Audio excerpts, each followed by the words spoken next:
Right, good evening, everyone. I'd like to call this meeting of the Urbana City Council to order. Will the clerk please call the roll? Ms. Wu? Here. Mr. Sachs? Here. Ms. Hersey? Here. Mr. Brown? Here. Mr. Roberts? Here. Mr. Colebrook? Here. Mr. Miller?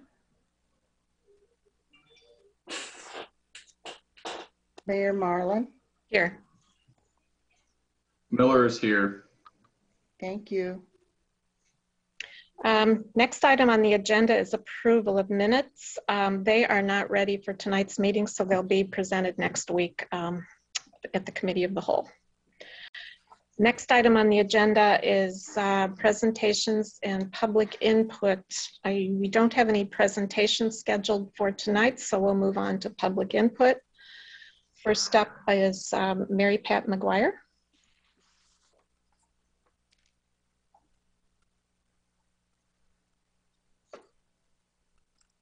Hi, good evening. Can you hear me? Yes. Great. Thanks for having me on this evening, pardon me. This is Mary Pat McGuire. I live and own 804 West Nevada Street, which is 1 block to the south from the site that's under discussion this evening regarding the PUD proposal. I'm also on the design review board and was part of the review process during the January 14th meeting. Just so the public knows, I've written to City Council directly that I'm not in favor of this project as it's currently configured. I have voiced my concerns about the overall scale, the layout, and the design compliance of the project that is not compatible with the neighborhood nor the zoning ordinance and guidelines here. We've all been through the statistics on this project that the applicant is requesting a 50% increase in the FAR, and in exchange is adding large footprints, is endangering beautiful mature canopy trees on the project, and is adding 25% more imperviousness to the site. And yet the proposal adds no net occupational density to the site, which is ironic. But on top of those statistics, the applicant won't adhere to the corridor design guidelines on top of that. It was extremely alarming to hear the architect express during last week's meeting that the developer wants what he wants. They're not willing to meet the context or guidelines of our neighborhood. We are a multicultural neighborhood. We are a multi-generational neighborhood. From Paul DeBevick and Liz Cardman on California, to Betty Anderson on Oregon, to the young people who live on our 800 block of Nevada, we want more compatible design here. This project is not proposed as part of our neighborhood. It is a complete violation of our corridor. It is not diverse, and it's not appropriate to this place. It's exasperating to hear people who don't live here tell us what should be here, and who ignore the corridor compatibility rules and the guidelines that we all live with here. We are a neighborhood, and I'm sure you can understand that, and I hope that you will uphold that tonight. A better approach would be to restore good buildings, of which we know some of the buildings on the site are good houses, and was even mentioned in the staff memo during the November Plan Commission meeting that there are several houses built between 1900 to 1930, which will be forever lost from this neighborhood if this project goes through.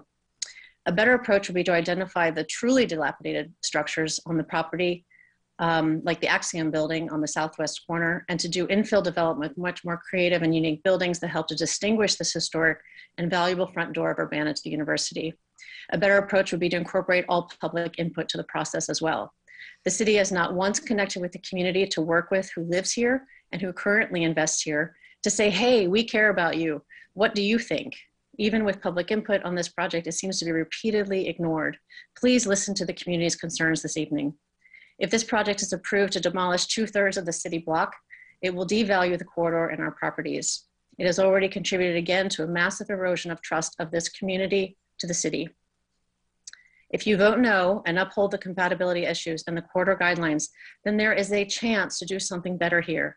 The city, the developer, and a design team and the community have a chance then to work together to think about all of the value added that redevelopment should have here. I ask you to consider the assets that are here, the future of the corridor, and the community that is here today. Please vote no tonight. Thank you for your consideration.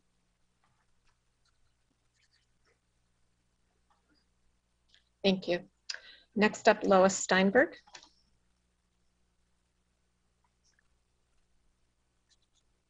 Hi, can you hear me? Yes. Okay. Beautiful houses once existed right up to the quad. Every 20 years, the university took a block. Now the destruction of housing continues with so-called development on the east side of Lincoln, where it should have stopped. The comprehensive plan came about after the Campus Oak Apartments behemoth was built on Green Street, minus the Oaks that used to live there. But what has happened since? The city council has failed us. The Woona neighborhood is not going to be a neighborhood. This PUD is not for the betterment of Woona. The developers have been pushing out the residents, renters of Woona. The landlords never face consequences for allowing the housing to fall into disrepair. Where does the money go from the rental registration program? Could it be allocated to invest in and repurpose older housing as promised in Mayor Marlin's 2018-2021 priorities? Was there ever a working group developed for this promise? Can the city buy all the houses on this PUD and sell it for $1 to individuals on contract to rehab and flip or live in, maybe giving 10% of the profit back? What happened to the research on potential zoning tools to encourage reuse of older housing stock? Was it ever researched? What happened to rehab grants? What happened to the proposal for developing funding sources for distressed properties in Blight and Woona? Love and stewardship are what these houses need.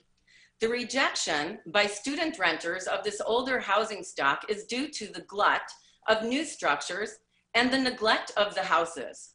Is the city in cahoots with the rental landlords who milk the property, making it unlivable? We live here because we love Woona. The neighborliness of the residents and renters, the charm, character is not everyone's taste, but the butt ugliness of this PUD behemoth does not belong here. The unapproved siding cladding is only going to last 30 years, becoming more than butt ugly. Is it fair to see dollar signs for the city coffers off the backs of Woona homeowners, good landlords and renters? I looked at the houses on this PUD. They are really good buildings. Okay, the garages need to be torn down, but they are better than other so-called teardowns that have been rehabbed. There will be a domino effect of homeowners leaving the immediate area if this project goes through. And with rental property of this sort dominating the corridor, we will see a continued erosion of the blocks east, faster than every 20 years, one day reaching race. This PUD process has not been transparent, it is flawed, and has not followed standard protocol. Voting yes will be a violation of the Urbana zoning ordinance. Woona has been powerless. Power to Woona. Vote no on this PUD. Thank you for your attention. Thank you. Next up is Liz Cardman.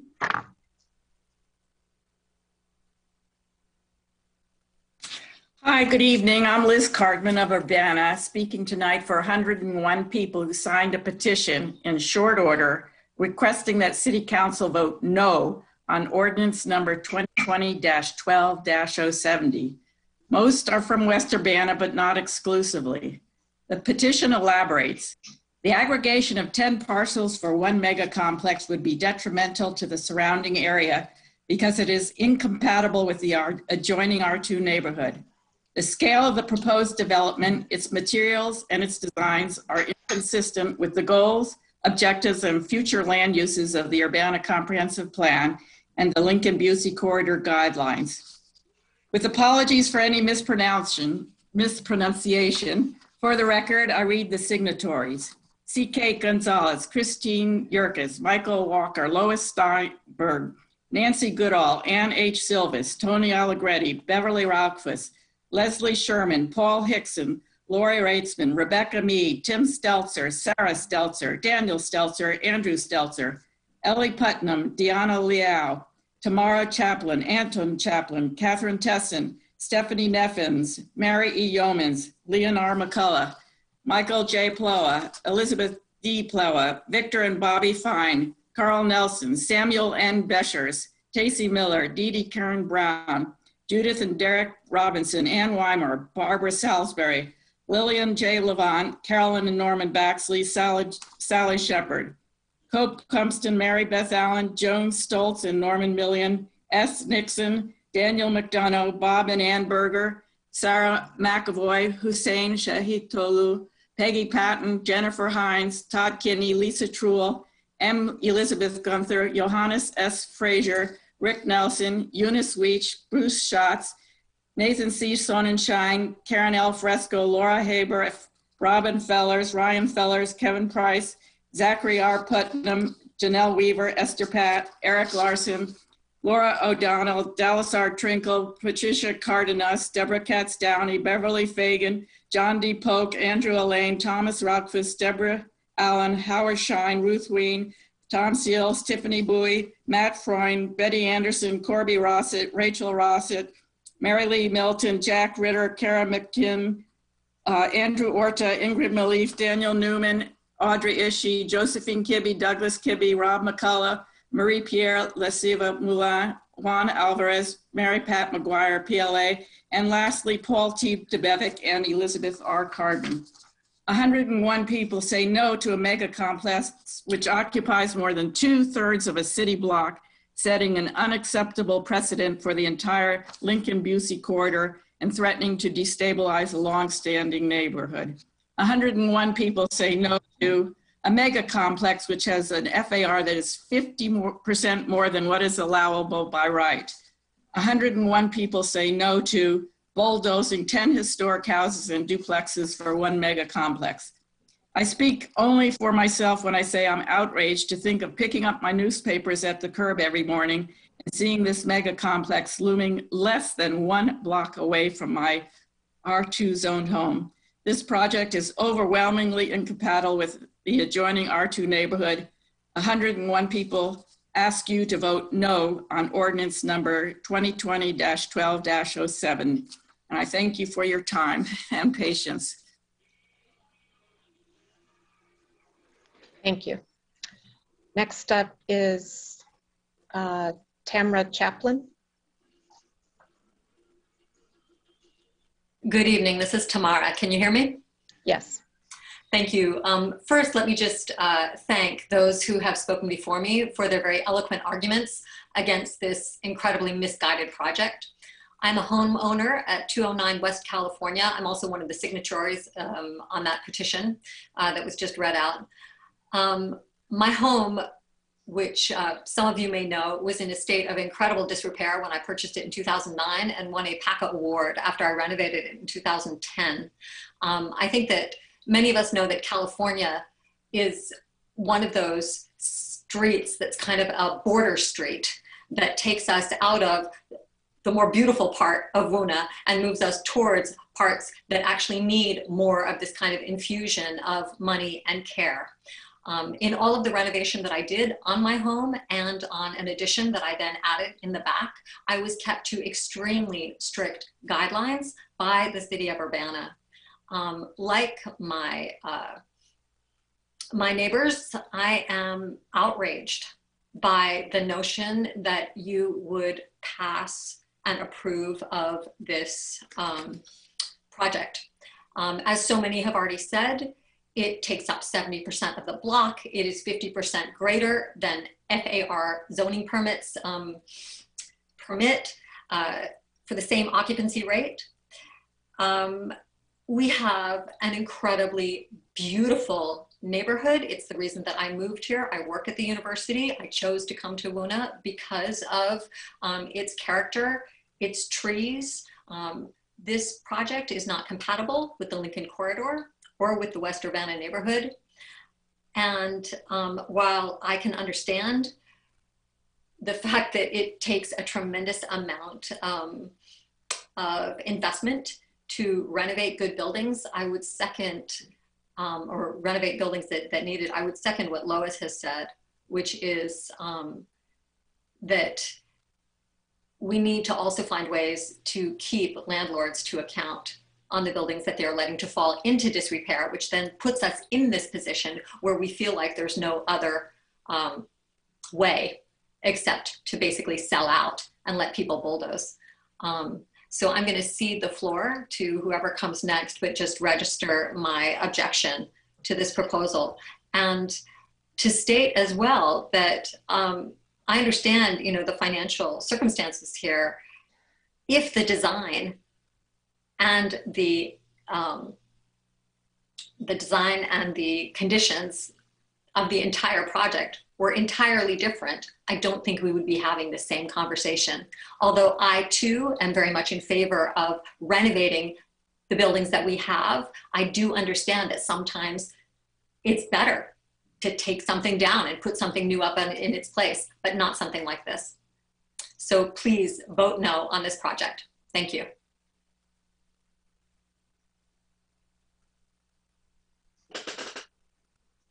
Okay. Next up is Leslie Sherman. Hi, my name is Leslie Sherman. I'm also a signatory on the petition that was mentioned. I live at 513 West Oregon Street, which is 2 blocks from this proposed development. So as a close neighbor, I am highly impacted by this. A couple of things that have been mentioned that are especially alarming for me as a neighbor on this street is the increase of 25% of impervious surfaces that will be added to that will tax our drain system.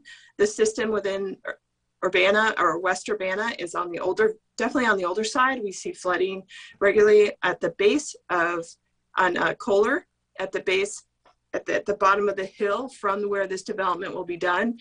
And the idea of adding more impervious surfaces to that is very alarming for my neighbors that are down street from me. And also for me to have to deal with that and how that will impact my house.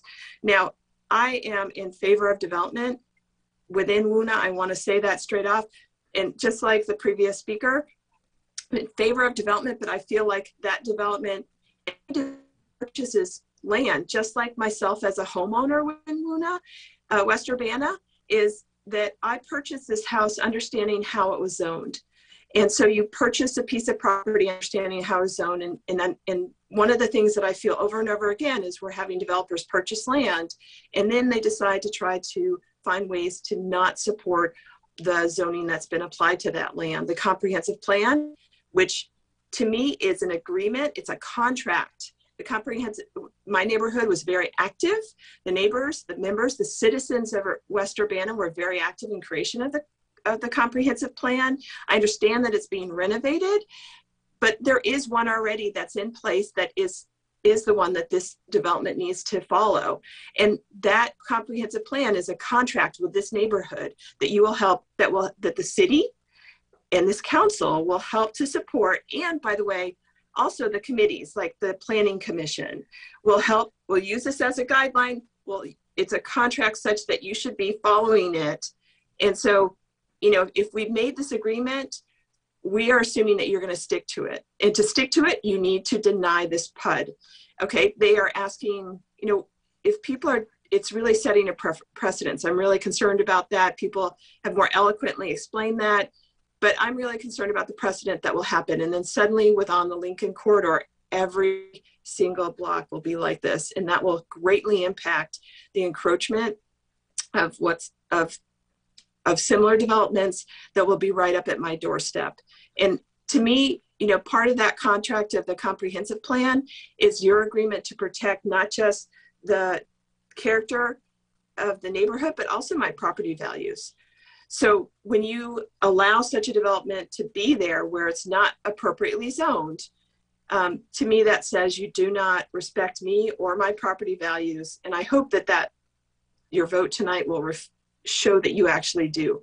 Also, I want to highlight that I attended the Planning Commission meetings, or at least one of them, at the beginning of this project. And I was quite alarmed by how little, even at that time, there was a lot of neighborhood feedback against this project, and yet the Planning Commission completely ignored it, and it seemed to be the belief that any development is good development.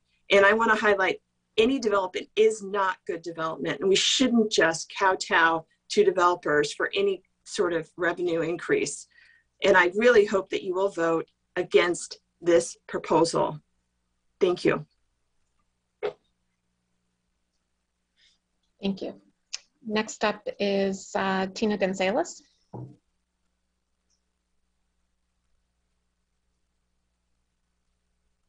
How about now? I'm unmuted. Yes. I'm C.K. Gonzalez. My husband, Michael Walker, and I live at 511 West High Street in Urbana. We ask you to vote no on this planned unit development and on this case.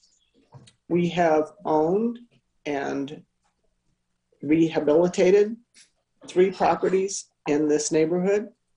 We were active in the development of the comprehensive plan. We were active in the development of the Lincoln-Busey Corridor development regulations.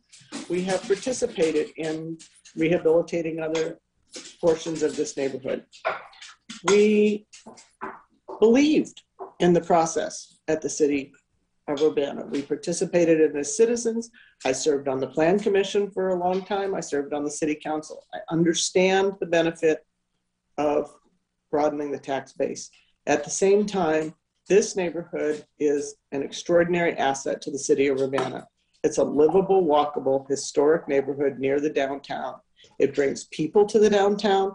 It supports a neighborhood school, and it addresses the character and has been preserved for a long time because the neighbors who are all turning out in force one more time care about it. The neighbors are owners, the neighbors are renters, the neighbors are people who want to live in this kind of vibrant neighborhood with some architectural character. Part of the problem with this proposal is how many waivers it seeks. It doesn't comply with the underlying zoning regulations. It doesn't comply with the Lincoln-Busey Corridor regulations. When you get to a place where the developer is seeking a waiver for 50% of existing regulations, that's a problem. We ask you, as people who own property here, who live in this neighborhood, who care about the city of Urbana, please turn this down. Ask people, tell them that the published regulations are the published regulations. Ask them to comply with them. There's a reason we have waivers. There's lots of historical, strange things in our lot lines in a neighborhood this old. That doesn't support a 50% waiver of the floor area ratio. It doesn't support not complying with the design regulations. And we ask you, please hold them to the regulations that we are held to, and please respect the historic character of this neighborhood. Thank you for listening to us. Please vote no.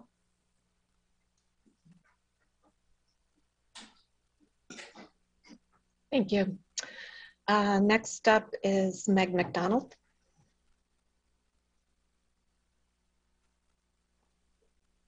Hello, can you hear me? Yes. Great. Dear City Council, my name is Meg McDonald. I live and work in Ward 5. My pronouns are she, they. I didn't really have anything to comment on today's agenda. I did want to check in about a couple of issues, but now that I've heard all these people from WUNA speak up, it's kind of bringing back a flashback to one of my first City Council meetings in 2016, trying to save a group of historic houses on Lincoln Avenue, and you all vote, besides Dennis and Aaron Ammons, you all voted against that. So I hope that that doesn't happen tonight, and I wish everybody in WUNA good luck with that. Another issue, the COVID grant money, what have we spent it on? Testing for county employees is what I understand so far. Is that it? We didn't give any of that COVID grant money to the police for that $10,000 in riot gear they were seeking, right? Just want to double check. We could use grant money, the COVID grant money, to increase grocery store worker wages for a certain amount of time. They've passed similar ordinances in other towns. They've called it hero pay. I commented the link to an example when the city's Facebook was being used to promote the mayor's supermarket employee holiday right before the primary election. We as Urbana residents should be innovative and compassionate with that COVID grant money, looking out for our most vulnerable in our community. Moving on, I am disappointed in the results of the primary election, but I am not surprised or discouraged. I hope you all are humbled and remember that you work for us, not that you all work for the mayor. Only 1,000-something people voted for the mayor in Urbana. Less than 400 people voted in Ward 5. I received almost 30% of that vote. And that's over 115 people voting for defunding the police. The mayor said in July that she was all for reallocating funds away from the police. It's almost a year later now. So when I come in here peeved and pointing out what is lacking, do not interrupt, dismiss, or discredit me. I am speaking up for a lot of young people who are too intimidated to be here. I don't speak up because it's fun, because I care, and so do the people who voted for me.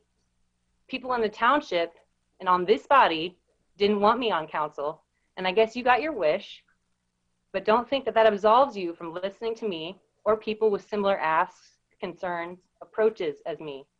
People are hurting badly, and I hope you realize that you had opponents in your elections because people don't see you caring enough with concrete policy changes or funds shifted. Another thing I'd like to ask is that you are more transparent in general and out there with info about the Emulsicoat in Ward 5. So when is that town hall meeting again? It's like April 6th, that might be wrong. So could the mayor or Dennis post on the Historic East Urbana Facebook page like they were, so people can put that on their calendar? And lastly, promoting any officer that was involved in the Urbana Police Department's abuse and assault of Aaliyah Lewis is disgusting. Is the use of force policy even updated yet, or are we still just passing resolutions? Thanks.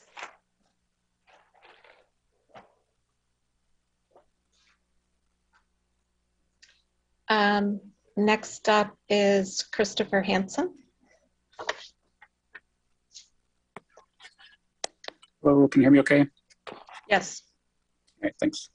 A small list of items here.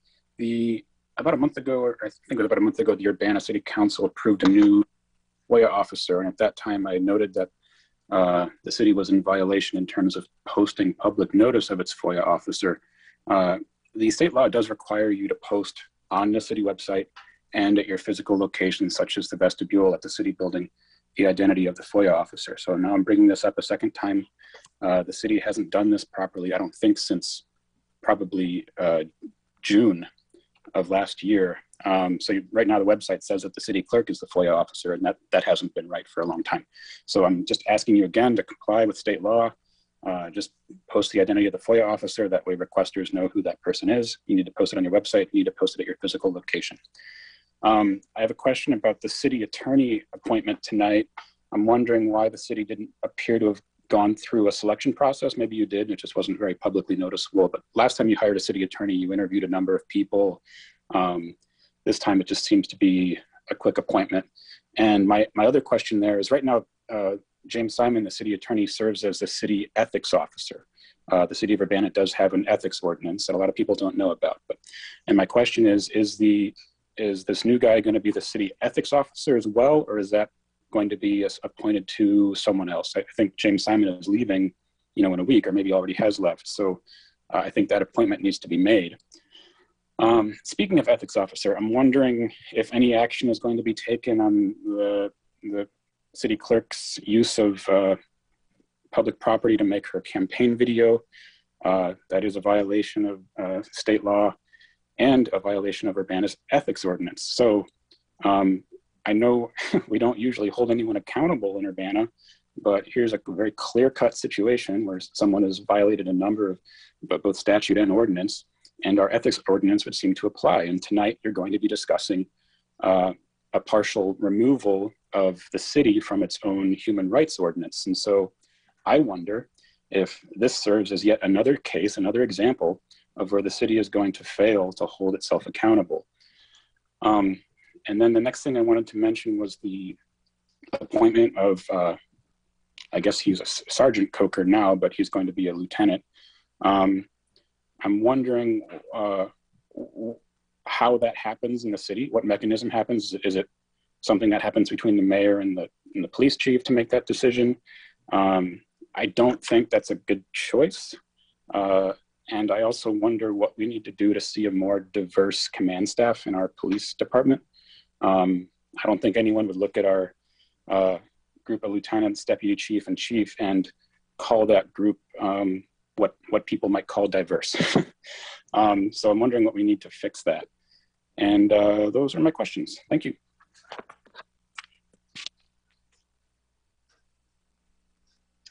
Thank you. Next up is Audrey Ishii.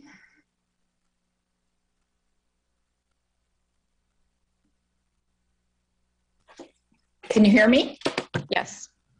Okay. As I said at City Council 2 weeks ago, Christopher Hansen and the Edgar County Watchdogs have an expensive lawsuit against Urbana.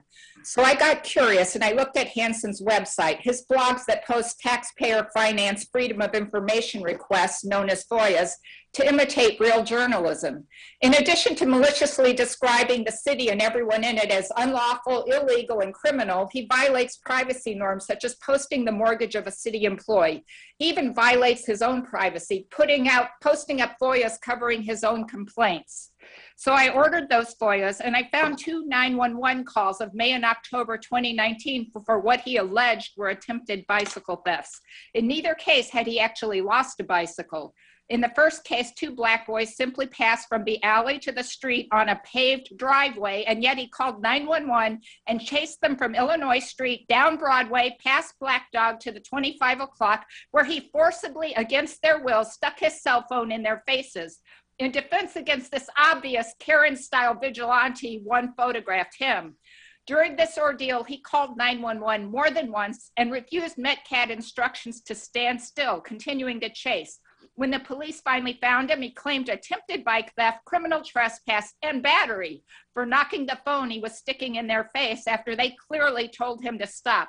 He wanted those boys arrested based on his say-so. Well, let's just look at how much Hansen's say-so is really worth. After I spoke last week, Hansen got to respond immediately. He stated, "I did not call 911 for those situations. I understand the police are trying to smear me." Metcalf reports that he called 911 at 2:11 p.m. and again at 2:23, refusing Metcalf instructions to stop and pull over. At 2:29, he alleged he was battered by a boy, and he continued to chase until the police found him at 2:31. Reading this police report, it took a while for my own white privilege to sink in. Because if my sons were stalked around town by a muscular man who summons the police for cutting through his property that isn't even posted as private and photographed repeatedly against their explicit will, he would have been served with a lawsuit the very next day, and he wouldn't be doing that to anyone else's children. Vigilantism has no place in Urbana. Finally, in response to the publicly available counts of police complaints and FOIAs, Hansen stated that, "I don't know where all those numbers are coming from." 2 days later, in front of the Civilian Police Review Board, he told them that his identity was leaked by them or city staff, saying, "That's the real deal. That's what happened." His voice cracked with hurt and betrayal, and the board seemed to swallow this fiction, taking 20 minutes to discuss who could have leaked this information that he knew had been posted on his own website. Calling Hansen a journalist for blogging the stories he creates is like calling an arsonist a volunteer fireman for putting out the fires he starts, except that Hansen is not putting out his fires, he's charging us for them. Urbana police did not arrest Hansen in May for making a false report or chasing children. They de-escalated him instead. They warned him what the boy said about his reputation. In October, they made it clear his bike wasn't locked. They didn't say it, but it was obviously a bait bike.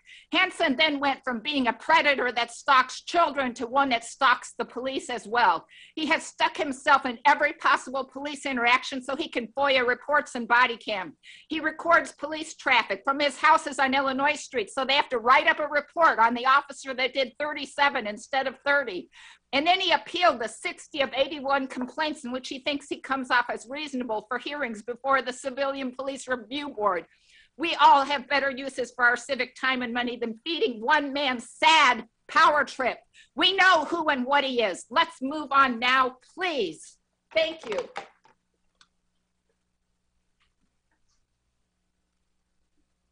Thank you. Next up is Alan Max Axelrod. Good evening. Can you hear me? Yes. All righty. So I'm going to start off with Black Lives Matter. This is going to come up quite a few times during the public comments. Firstly, in response to the previous speaker, Audrey, who did not listen to the November 2020 listening session remarks by Chris Hansen, who basically swore off helping the police in the ways that he understood it. It seems like this is cancel culture. And that someone with white privilege should take the time to understand what is meaningful accountability, and what is she doing? Now, that said, I also have some additional things I want to say to the folks who are speaking out against this rental development, that one, in solidarity with you, I'm sorry I didn't see the petition. Please count me as a supporter in that effort. I do want to make some brief class analysis here, which is to say that the income in the area that is being described is significantly higher than the income in, say, Lincoln and University, where there was quite a few housing units demolished as part of a sale of recategorized properties that then resulted in the development of townhomes. Now, I think both of these redevelopment efforts should not happen or should not have happened. But I also want to say that I have a belief or a bias that because there are wealthier people and more importantly, homeowners who are speaking up, that they are going to be successful. And when 1/3 of Black community members nationwide are homeowners as compared to 2/3 of white community members, seems like a systemic race issue. So I just want to say, City Council, please do not pass 2020-1207, pretty much exactly as the folks here are demanding, but also keep that in mind for future developments, because the historically Black areas of Urbana are becoming more white. They're no longer majority Black for one particular census tract. There's no longer life expectancy data there because it's so populated with college students per capita that it risks identifying individual deaths in the community, which is against the CDC privacy guidelines, which is why that data is no longer available. How can we say Black Lives Matter if we don't fight for Black housing, if we don't fight for Black community developments, keeping their character? I also wanted to ask the City Council who it was that gave them the idea that water shutoffs ever stopped. Now, we had a back and forth over the last month where the City Council at first thought that water shutoffs had stopped. Then the city manager looked into it and honestly said that they had not. Who gave you all that idea? That wasn't in the Illinois Commerce Commission press releases. And, you know, we'll find out, but it'd be better to hear from you. I also wanted to say, despite all the state press releases, despite all the local press releases, despite the canvassing, despite the distribution of mailers to sign up for the low-income home energy assistance program, our LIHEAP season during this pandemic started 2 months early. It ends at the end of April. Despite all of this, almost 100,000 less, more like about 50 to 80,000 actually, less people have signed up for LIHEAP. If shutoffs resume, this is going to be a devastating thing. Have a good night. Thank you.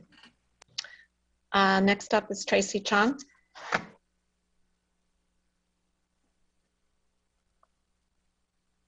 Hi, can you hear me? Yes. Okay, hi, I'm Tracy Chong. I live in the Wuna neighborhood where the PUD is being discussed. I have also been kind of upset about city council meetings for more than a year, speaking every week. But I will try to speak calmly and speak calmer than the wife of the disgruntled ex-FOIA officer that got Urbana into the lawsuit that you guys lost. So last city council meeting was interesting. You guys refused to talk about issues that actually matter, like how government officials, city staff, and the police department can be held accountable, hold itself to standards the city holds others to, or how the city can operate more transparently. Instead, you spend more than 2 hours finding every reason to not support the well-thought-out development plan for the PUD request. The discussion could not have gone more ridiculous when some council members started nitpicking on the color and shape of stones as a reason for not supporting the PUD, because that's what the neighborhood wants. I don't know, seems to me like you guys are really overcompensating and trying to show that council can spend time discussing important issues when you actually don't discuss the important issues. Let's be clear about what we've been asking for more than a year. We want you to have the same level of engagement, talking about policing, transparency, accountability, writing what was wrongly done to Aaliyah Lewis, the taser misconduct incident that no one wants to discuss, and so on. Not the color of some walls. Let's be even clearer. The neighborhood that you are referring to is just a small handful of residents, like Council Member Eric Sachs, whose only concern is that the property values will be affected. This same small group that wants to maintain the status quo of Wuna and are against any form of development that would bring in more diversity. 101 people out of 10 to 20,000 residents in the neighborhood is not the neighborhood. Thank goodness for sane voices like Councilmember Colebrook and the developer's representative who showed the actual condition of the houses. They also gave very reasonable explanations for the waivers and zoning ask that has been brought up. Some people are going to say, oh, everything can be restored. But please consider the real world feasibility and economics of this, and not in the fantasy world of privileged NIMBYs who are trying to represent themselves as the neighborhood. Some might say that you should sell the house for $1. Where's the rest of the $150,000 to restore the house coming from? I'm also the neighborhood. I'm also part of Wuna, and I urge you to vote yes. The next point is Sergeant Coker really getting a promotion after all that he has done in the past year? Taking part in the beating of an innocent woman, exhibiting sexist behavior, assaulting a woman because she's not acting like a lady? Sergeant Coker also stopped and handcuffed a civilian who in no way matched a suspect's description, except that he was Black. Sergeant Coker has also been documented to show disdain for members of the public that are exercising their right to observe the police. This kind of attitude towards civilians who feel responsible for police oversight is unacceptable when interactions with the police officers can rapidly escalate into assault and even death. Sergeant Coker has not been held accountable for his actions.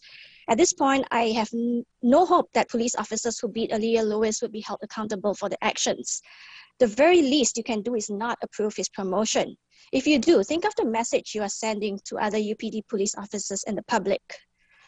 Finally, if the city is serious about increasing diversity and promoting equity, having 5 middle-aged white men at the top of the UPD command staff is as far backwards as you can go in terms of diversity. Thank you.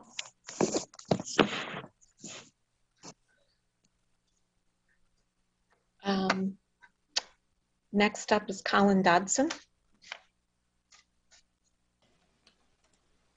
Hi, yes, can you hear me? Yes.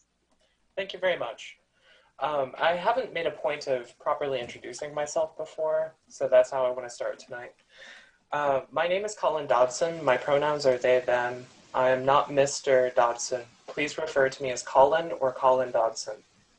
I'm also running for City Council in Ward 2 and look forward to the opportunity to serve the residents of my ward and Urbana as a whole. Speaking to the comments about the PUD, I do want to emphasize one point that came up. Speaking as a renter in Ward 2, I would like to say, yes, let's please hold landlords accountable, more so than we currently are. The two things I really want to talk about, first, I do want to say thank you to the council for taking the HRO back to committee. And I really do appreciate many of the changes that have been made. If I might make a further suggestion, it may help to ensure that the requirements of the Human Rights Ordinance are also matched up one for one with Code of Conduct for all city employees and elected officials, and that these documents are made public so that the residents of Urbana can at least help to some extent to hold officials accountable. Second, I want to echo the points. James Corey Coker should not be promoted to lieutenant, especially considering his involvement in the cases already mentioned. And again, this stands directly against the city's commitments to challenging white supremacy and ending structural racism, and honestly will impede any material movement towards implementing adequate de-escalation policies when leadership in the police department are very clearly extremely likely to be uncooperative in that aim, seeing as they've cases like this where they have not de-escalated. Thank you very much for your time. Have a good night. Thank you. Next up is Marie-Pierre Olasiva Moulin. Yes, can you hear me? Yes. All right, so I didn't prepare for this meeting, so my statement will be quite short. I am a signatory on the petition to vote no for this PUD 2020-12-070. I live on the 800 West Nevada block. I am a homeowner, and for a lady who spoke earlier, I am a Black woman. And we trusted the city's zoning rules, and that's why we bought our house many years ago. And like previous speakers who spoke before me, I'm not going to restate the reasons they've stated to vote against this PUD. But this project has a 50% FAR greater in capacity than what is allowed in R2 zoning. And I feel that there is a cynical flavor. People talk about diversity. They want more people. They want more money, I guess. But we are not against business development. We are against the ugliness of what this PUD is proposing for our neighborhood. Don't think 1 second that when you are a minority, and I don't consider this word badly, even though I think there is a bad connotation behind it, that we want to live in places where it will destroy our neighborhood. 101 people say no, and that group of people is well diverse. It is not by your race, by your ethnicity, it is by the way you think. And I think this is something that people should consider. And also someone said that if we had this building in the neighborhood, it will decrease our property values. And I definitely agree with that. So please vote no, and thank you.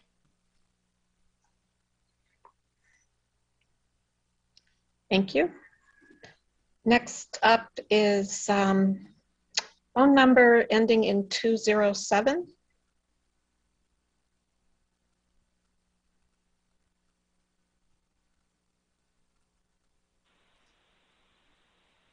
Can you unmute? Hello, Karen James? Yes. Okay.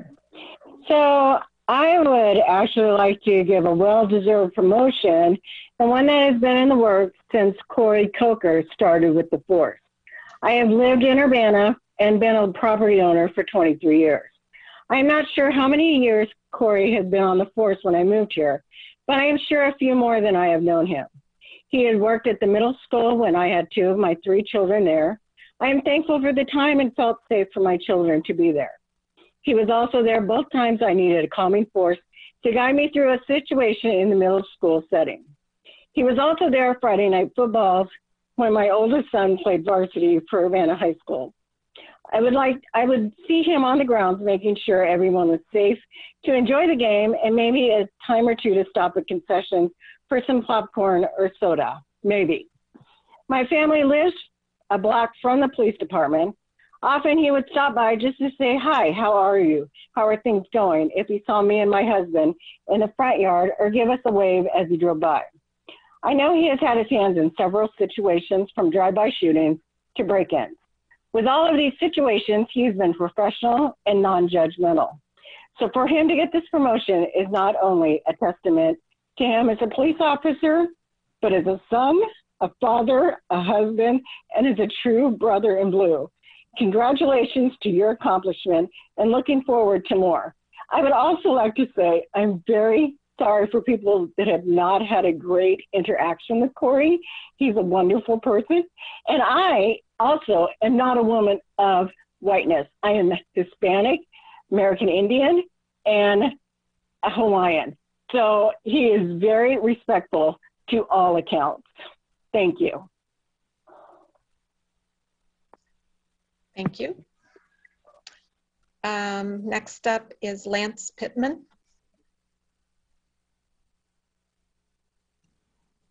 Hi, can you hear me? Yes. Thank you. I just want to comment on, I oppose the appointment promotion of Sergeant Coker to Lieutenant. The Aaliyah Lewis arrest was on April 10th, 2020. I just want to remind people of the timing of this. This is April 10th, 2020. As we know, the COVID-19 story was ramping up in September, November, December of 2019. We knew it was a foreign story at that point. Failures of the US government meant that we, myself included, didn't understand the nature of the pandemic until 2020. In January, February 2020, high administration officials in the Trump administration were warning Trump that he was risking his reelection if he didn't take this seriously. And then there was the market crash in 2020. Why do I bring this up? Well, let's just measure by the Dow Jones on March 9th, Monday, March 9th, 2020, Black Monday as they called it, minus 8% on the Dow Jones. Thursday, March 12th, minus 10% on the Dow Jones. Monday, March 16th, minus 13% on the Dow Jones. I don't say this to like deify the Dow Jones in any way. I'm just saying that like there is no way that anyone could have missed this. In 2019, you could have said, I was ignorant. I didn't know that, you know, COVID-19 was in the US. I just watched Fox News or listened to Trump or whatever. And then our highest level administration officials in the national government were covering it up, or at least not helping us to understand what was going on. But by March 2020, everyone knew what was going on. I lost a third of my wealth in that market crash. And I don't say that to like, to get people to empathize with me or anything like that. It's recovered since then. But what I'm saying is that no one could ignore the COVID story by March 2020. When was Aaliyah Lewis arrested? Aaliyah Lewis was arrested on April 10th, 2020, a month later. After this was a national news story that COVID was a thing, it was in the US, it was a pandemic, it was everywhere. And none of the three officers who jumped on Aaliyah Lewis's back with assault rifles, yelling at her, beating her, none of them wore a mask. What is going on? I mean, seriously, like, it's one thing if this happened in like January or December or something. This was in April, a month after the crash that was on the front pages of Drudge Report, the front pages of Huffington Post, the front pages of CNN, the front pages of Google News, of Google Finance, of everything. This is how our police department comports itself. They get a third of our budget. A lot of people have, I'm not saying anything new, a lot of people have said this before. There's been a COVID outbreak in the county jail for a year. Our police go around without masks, beating people, putting them in prison for things they didn't do, and contributing to the COVID outbreak. At this point, like, so I don't even know what to say at this point. A third of the city budget is dedicated to police. As far as I can tell, this isn't like an elaborate and expensive welfare program for racist bioterrorists. I'll end my comment there. Thank you.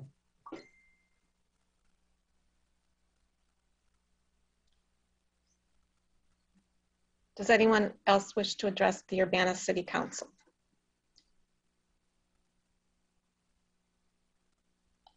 Betty Anderson, did I see a hand up? Yes, okay. Go ahead, Betty. You need to unmute. Good? Yes. Is that better? Okay. So I'm the old lady, the born citizen from this town, and my property is at 713 West Oregon. I am in visible range of this PUD. And I've written several letters. I've written, I hired Burns Clancy to illustrate to the city the inadequacy of the sewer and stormwater drainage system in my area. I renovated my house, as did one of the speakers earlier, with enormous number of regulations given to me by the city council at that time. And of course I live at, I'm sorry, I didn't say 713 West Oregon. And so there's a large tree in my backyard. It's the largest tree in Champaign County, the linden tree. There is also a branch of the boneyard that comes down the middle of Lincoln Avenue under the little troll house next to my house, which is called the Nathan Ricker House. I don't know if you're aware of it, but it's the white Spanish style house that has historic designation now. And it goes catty corner down to the corner of Oregon and Kohler, where the stormwater and sewage systems are inadequate already at this time, as they have been on Busey Avenue by my house, where the stormwater encroaches up to a foot next to my house. So I'm just kind of concerned that, you know, we as citizens pay for taxes to fix up the Urbana High School and preserve that in the junior high school. And we have a comprehensive plan that's not being adhered to.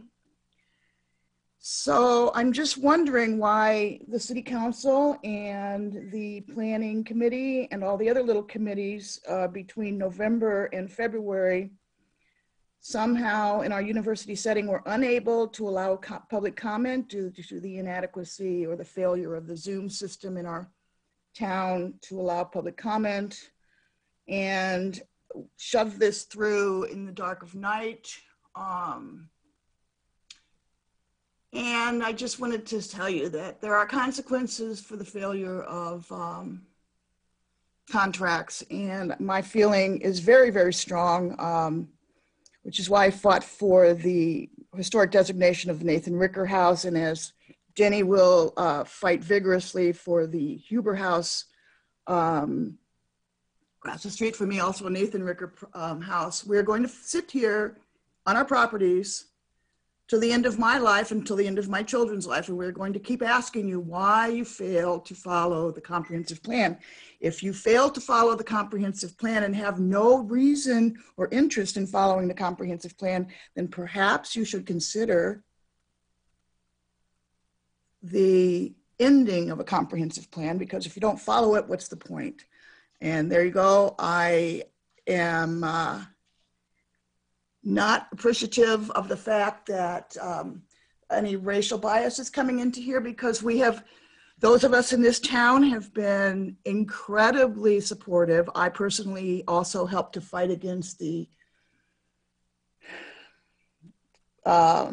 property on about a block north of Lincoln, a block north of University, becoming a gambling center at the Cross Rock, where the children go to school in North Lincoln Avenue. I don't know whoever allowed the retreat to come in or any of those other heinous properties along University.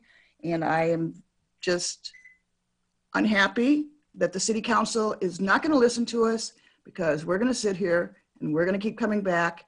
And you need to understand that, because it's not going to get better until we get someone to listen to us. And I don't see a lot of really interested people here watching from your side. So good luck with this, and thank you. Next up is Sarah Nixon.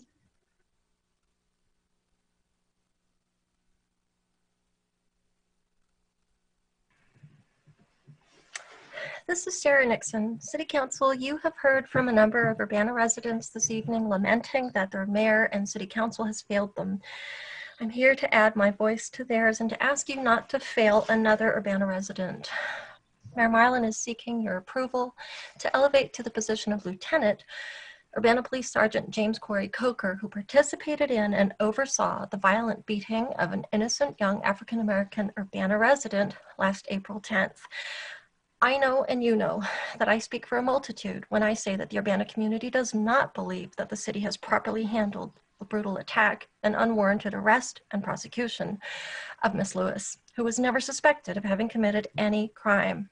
She was a 90-pound woman attacked, body slammed, dogpiled by 3 overweight police officers and given a gratuitous punch to the head, knee kick to the ribs, verbal and mental abuse, all of which, as you know, was fully captured on video by civilian bystanders.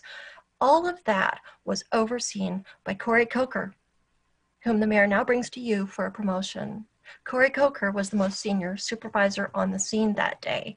He oversaw the abuse, where Lewis was ordered to crawl on the ground. And he participated in pinning her down during the beating. And during that same incident, Coker was also, has also been criticized for making another Urbana resident, a child this time, lie face down on the pavement while being handcuffed, who besides being Black, in no way matched the reported subject description. Racial profiling at its finest.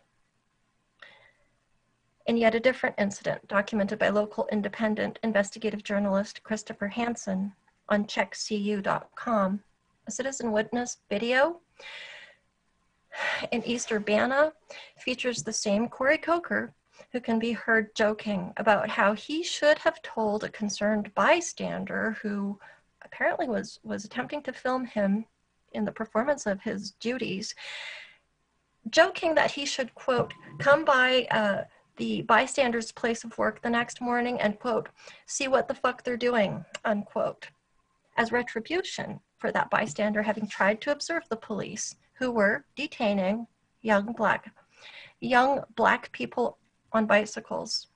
Now, City Council, please ask yourselves, why is it that Mayor Marlin is rushing to appoint him even though Urbana already has 3 police lieutenants? Do we really need a 4th one? Why? Did you know that a review of practices among our local law enforcement agencies reveals that it is a commonplace strategy to issue promotions and distinctions to our police officers about whom individuals in the public allege misconduct, very credibly alleged misconduct that is substantiated? Are rank promotions and issuing ceremonial recognitions and awards for valor, for ethics, and so on and so forth a spin maneuver to do damage control for officers who disgrace the badge? It is unutterably re-traumatizing for victims of police misconduct to helplessly endure institutional cover-up and to helplessly witness these officers who abused them rewarded and promoted and held up as exemplary, shining heroes in blue. This re-victimization of watching your abusers glorified is what African-American people have been subjected to since forever. And I can't even imagine how this practice of rewarding and promoting misconduct must taint the UPD's internal culture, how demoralizing it must be for those officers lower on the totem pole who disagree with these corrupt practices. City Council, Corey Coker and the mayor are counting on your compliance, on your willingness to submissively go along with their covert racist policy and quietly usher in this unconscionable promotion. Having paid lip service to the NAACP's 10 shared principles and having passed the resolution to end systemic racism, you're now expected to elevate Ali Lewis's assailants. You communicated to Urbana's Black community, hey, look, we care. Black lives matter to us. But your resolutions ring hollow. The reality Thank you, Sarah. is, I believe your time is up. Thank you. Next up is Tacey Miller.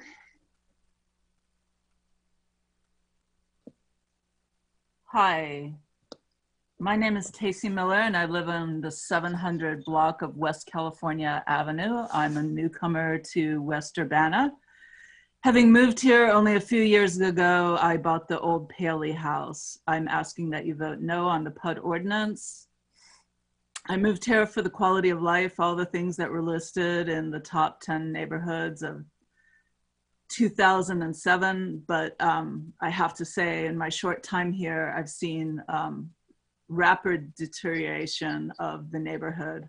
A lot of old houses that used to be rentals for students not getting rented, vacancies going on for entire years, sometimes 2 years at a time. I'd see this on my walks with my dog. And seen a lot of new apartment buildings going up everywhere. I mean, every time I would go away for a short period of time and come back, it seems like there's a new building, apartment building. So I don't think we're building new apartment buildings because there's a housing shortage. I'm not, you know, it seems that it's development for development's sake. I too would like to voice my vote for rehabbing old properties. I would love to see, and I've talked to people about this before, and I'm not quite sure how to get it off the ground. There has to be a way that we can develop a program to potentially train people in carpentry skills at the same time we rehab these properties, and make a program for first-time homeowners, right? If we want to have an equitable future, why not make opportunity for people who normally can't own a home, own a home?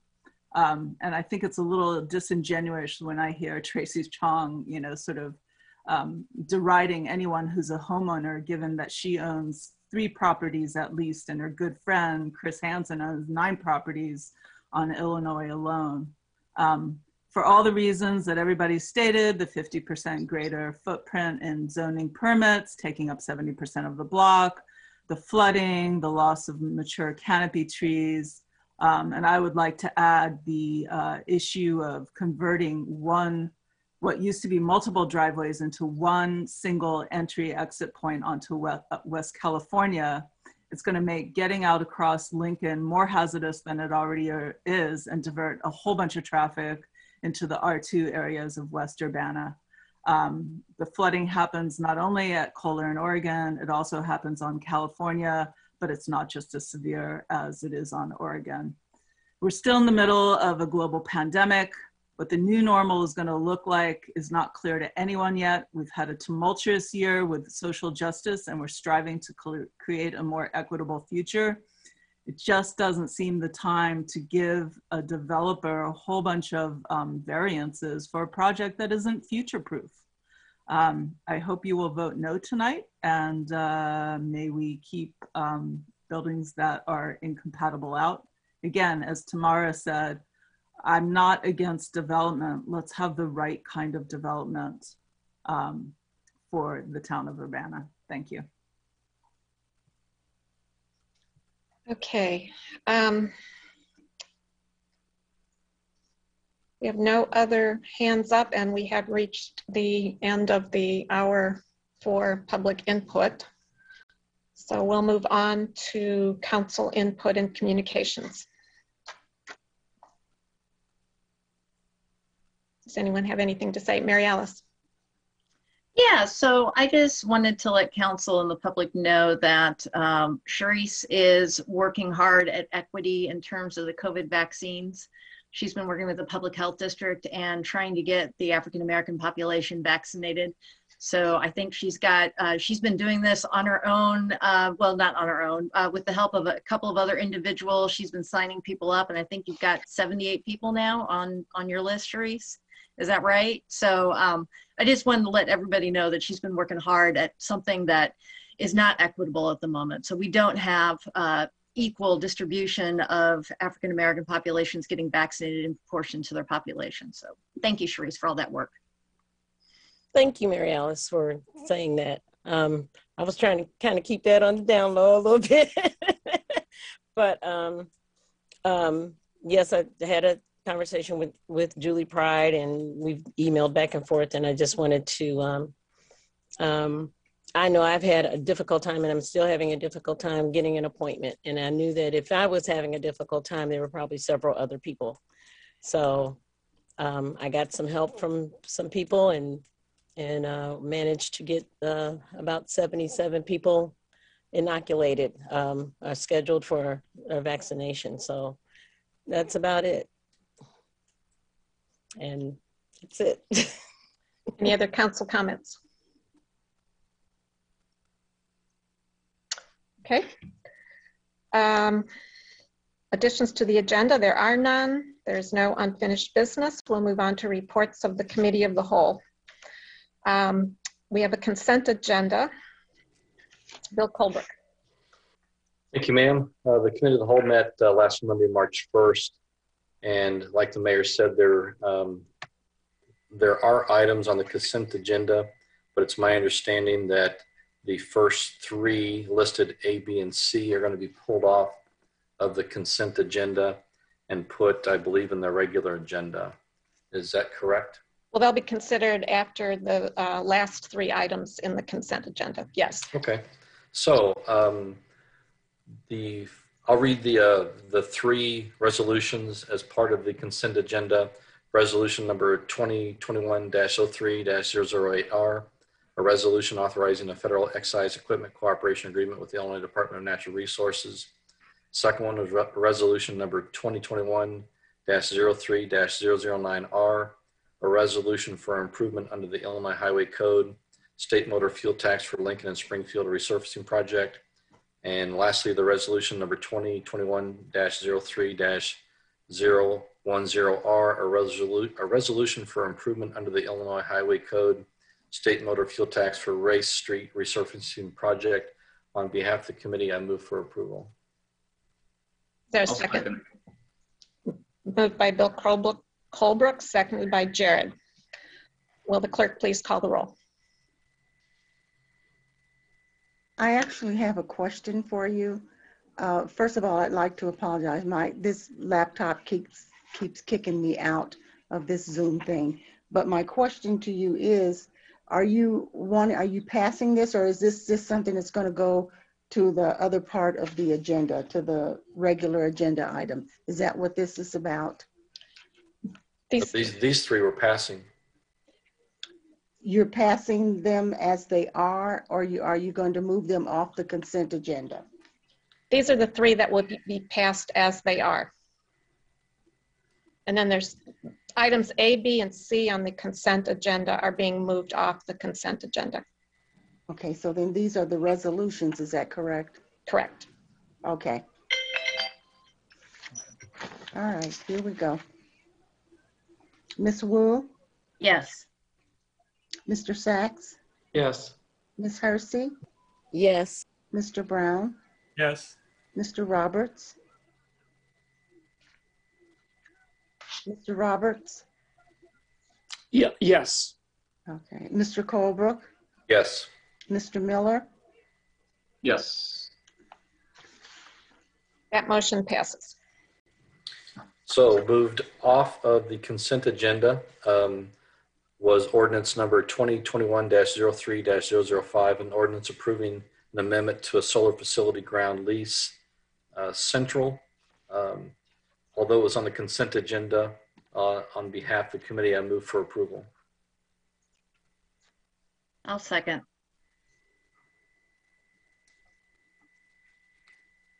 And I would note that the city council members were sent amended versions today. Basically, they had to add standard language, and Scott Tess is here to explain.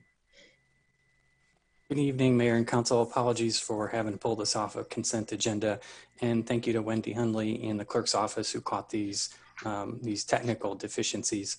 There's just a couple of things that were not in the original ordinances that relate to passing this as an ordinance rather than a resolution that we need to, as floor amendments, add into the ordinances.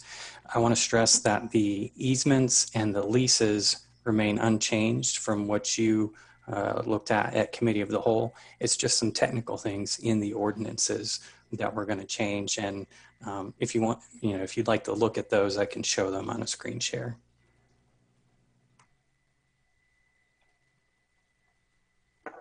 I'd like to see them.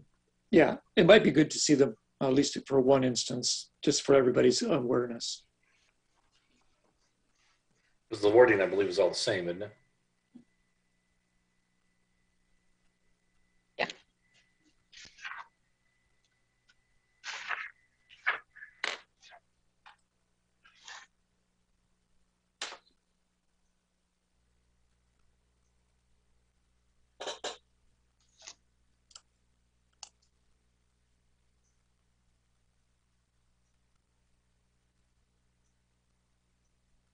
they're all the same for all three ordinances, these changes.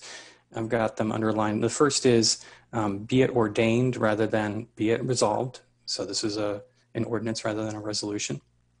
And then the section 2 and 3 and 4. And what I originally sent you, I overcopied. I copied too much. It should have ended at corporate authorities, not to all three ordinances. If you look back at the memo, the quotation mark ends at authorities, but this should apply to all three ordinances. So section 3 and 4, and also be it ordained rather than be it resolved. So actually the correct motion should be move approval of this ordinance as amended. I was just going to say that. So yes, on behalf of the committee, I move for approval of this ordinance as stated with the amendments as stated by Mr. Scott Tess. And I will second that. Any discussion?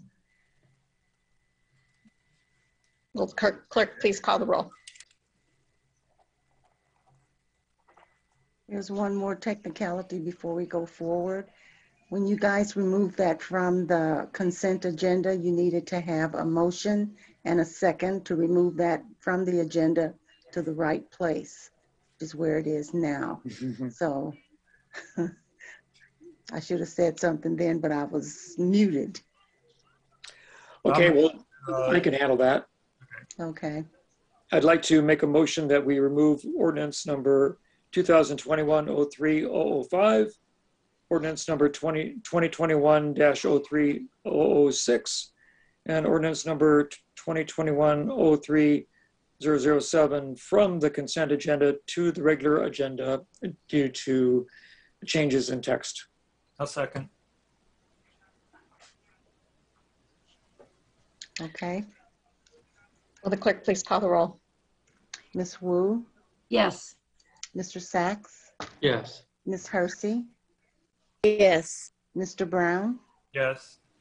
Mr. Roberts? Yes. Mr. Colebrook? Yes. Mr. Miller? Yes. Okay, now we're set. So now I'd still like to restate my motion on behalf of the committee for approval, ordinance number 2021-003-005, an ordinance approving an amendment to the solar facility ground lease with the floor amendment as explained by Mr. Tess. I will second that again. Any discussion? If not, will the clerk please call the roll? Ms. Wu? Yes.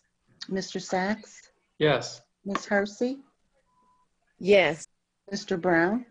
Yes. Mr. Roberts? Yes. Mr. Colebrook? Yes. Mr. Miller? Yes. That motion passes. The next ordinance is ordinance number 2021-03-006, an ordinance approving an amendment to a solar facility ground lease, the east part. And this on behalf of the committee, I move for approval with the floor amendment as explained by Mr. Tess that is similar to the last ordinance that we just adopted.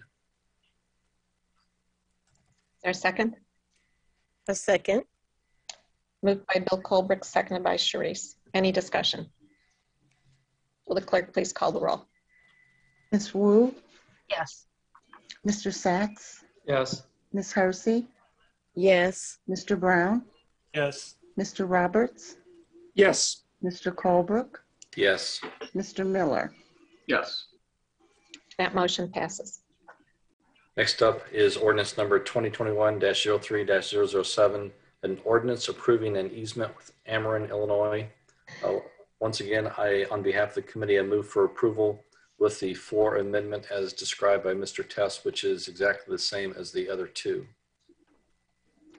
Second that. Moved by Bill Colebrook, seconded by Dennis. Any discussion? Will the clerk please call the roll? Ms. Wu? Yes. Mr. Sachs? Yes. Mr. Hersey?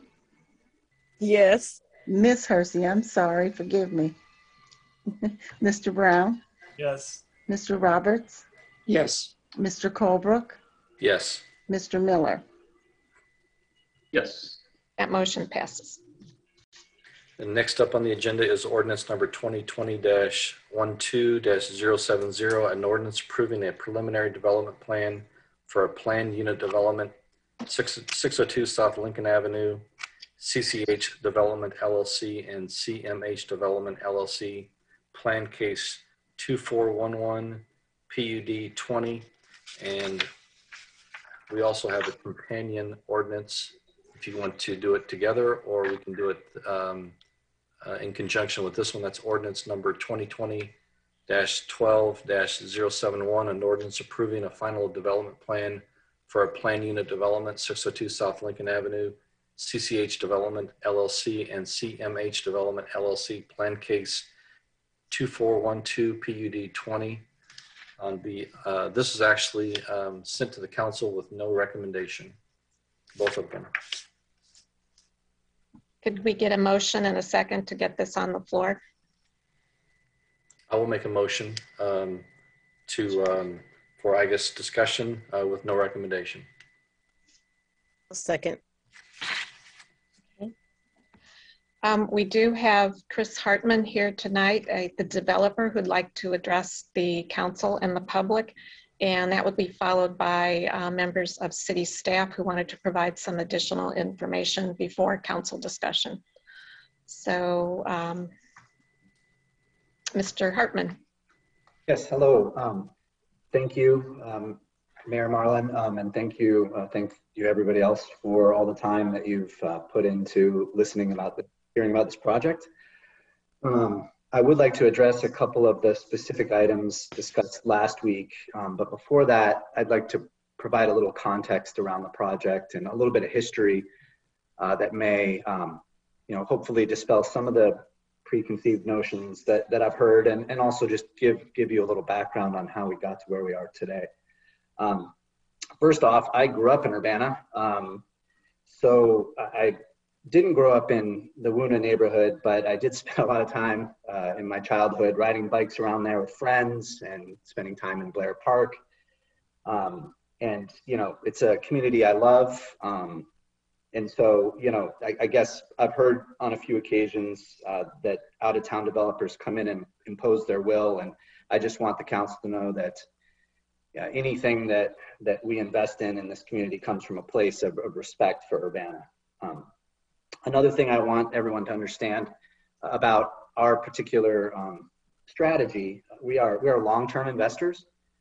We develop and renovate. We've actually done quite a bit of ground-up development.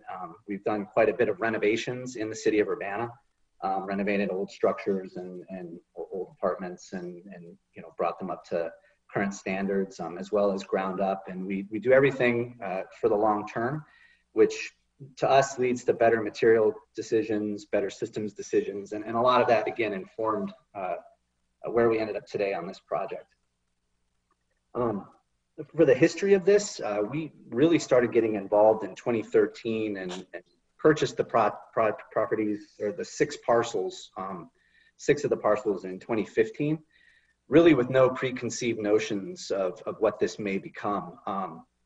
With the knowledge that it may always be what sits there. And so the idea that we bought something and then wanted to impose our will upon the community to change the ordinance that's not how I look at it. What we did is we purchased it knowing that we felt it was a good location and it had existing rental housing that we knew we could manage. And subsequent to that, we had 2 separate development groups approach us to buy our parcels along with the 4 other parcels and propose developments to the city. And both of them ended up backing out of the deals. They were much larger, more dense developments. I think a lot less respectful to the intent of the corridor. And so we observed that, and it was what it was. And so when we decided to try and redevelop the block, we really came at it from a different angle and did something that we thought was, first it had to be financially feasible, but really something that we felt would fit in better than what had been proposed before us. As far as the density, the FAR is about 25% over what exists there currently, with really no change in occupancy. this is true, but really what that speaks to from my perspective is we're providing the same number of people, housing for the same number of people in better living conditions, better units, single occupancy units in a better building. So, you know, I looked at the surrounding block, I looked at Europa House and thought that, you know, the density of what we're proposing was appropriate from our perspective. Again, this is our perspective. It was a thoughtful process. We spent a lot of time reviewing the requirements and design requirements. And, you know, I know the neighborhood, and we actually spent a lot of time reviewing the aesthetics. We designed something we thought was clean and modern, but had a residential theme, and we thought it was respectful of the neighborhood. I understand that not everyone shares our taste. I was surprised to hear "but ugly," but, you know, I'm proud of what we put forward. I think I like the way it looks, and so did our team. And I think our architecture team, Mode 3, did a great job. And I really like the aesthetic that they put in a lot of their projects around the area. And a couple other points just I wanted everyone to consider. You know, what we're proposing is really a big step up over the current uses in energy efficiency. Accessibility is a big thing. You know, everything is going to be accessible. Versus now where nothing is, or at least adaptable on the higher floors. Safety is a big consideration, both within the project and for pedestrians. We are reducing the number of driveways, which is true, but that does decrease the number of interactions between cars and pedestrians, and we're bringing the sidewalks back, and I think providing a more walkable environment along Lincoln. And we're really increasing the diversity of housing options in the area. These are all single occupancy units. I think, you know, one of the things I reacted to was, I know people don't like student housing because there's a party aspect to it, and you do tend to see that in the 4-bedroom, larger bedroom, you know, formats. And these are all single occupancy and really suitable not just for students, but young professionals. We actually built a building near Parkland with very similar floor plans, studios and 1-bedrooms, and it's primarily young professionals and graduate students, and it's been very popular for the non-student population. So we're excited about that aspect of it. I did want to speak a little bit to financial feasibility. You know, the project itself is, we've made quite a few changes. We have listened through the process. We've increased efficiency. We've made quite a few changes to it that have increased the cost, and really it is sort of on the brink of a go, no go from a financial viability perspective, and which is the way these things go. One thing I want to point out, that a redesign at this point, a full redesign, would put us past sort of the deadline that we need to, we couldn't start this process over again and develop it this year. It would change the delivery date, which actually would more than likely, if not certainly, make the project completely not viable for a few reasons. One thing I want, you know, there's been a little bit of talk, or there was a little bit of talk about the opportunity zone earlier in this process, and this project does lie in an opportunity zone. So one of the reasons we're able to develop something that's low density and single occupancy and still be able to develop it is because of the opportunity zone, which is you know, a program that's in place until 2026 that allows investors to defer capital gains into qualifying projects in the zone. One thing that you have to understand is that the benefit of that decreases each year as you approach 2026 because the deferral gets shorter. So the time value of the deferred gains decreases. And so the investors that we have that are interested in this now will have less benefit if this project is pushed. And furthermore, whatever investment capital that they've decided or earmarked for this will have missed the window for this development. So, you know, for that reason, I think if a future developer were to look at this, you know, let's say that this were not to pass, I don't see that another project of this density would happen, right? And that's a choice that you can make. But I do think that we're at a unique inflection point to make this project possible to really, in my estimation, improve the housing stock of that block. And just to be completely clear, we own 6 of the 10 parcels. 4 of the parcels are under contract contingent on this process. So what that means is a no vote tonight, cancels those contracts. And so like the Axiom building, for instance, goes back to Axiom. And it's very unlikely that anyone would undertake a redesign of this at this point after the 3 failed projects, if you will. And so I think tonight the vote is not really, is it this project or a better project? It's just, is it this project or no project at all? And, if it's no project at all, then we will continue to manage what's there to the best of our ability. One thing that Tacey Miller brought up that it's interesting, and as an owner of rental housing and investor, there is an issue with some of the older rental housing stock in the neighborhood, and a lot of it has to do with functional obsolescence, and a lot of it has to do with the state of the rental market because of the amount of supply that has gone up to the west of campus. What you find is higher amenitized buildings, newer buildings, buildings that are safer, elevator buildings, so many options that are really hurting the rental housing stock. That the renters that used to fill up the rental housing in the West Urbana neighborhood are choosing to live elsewhere. And I do see that as an issue. And what you see is declining rents and declining property values. So the idea that this project will make property values decline in the neighborhood, I don't think that that's true. I think that the opposite is true. We'll remove some of the functional obsolescence and bring a little bit of life and usability back to the neighborhood. So, I think we came from a good place in proposing this. We do like the way it looks. I understand that that's an issue for a lot of people.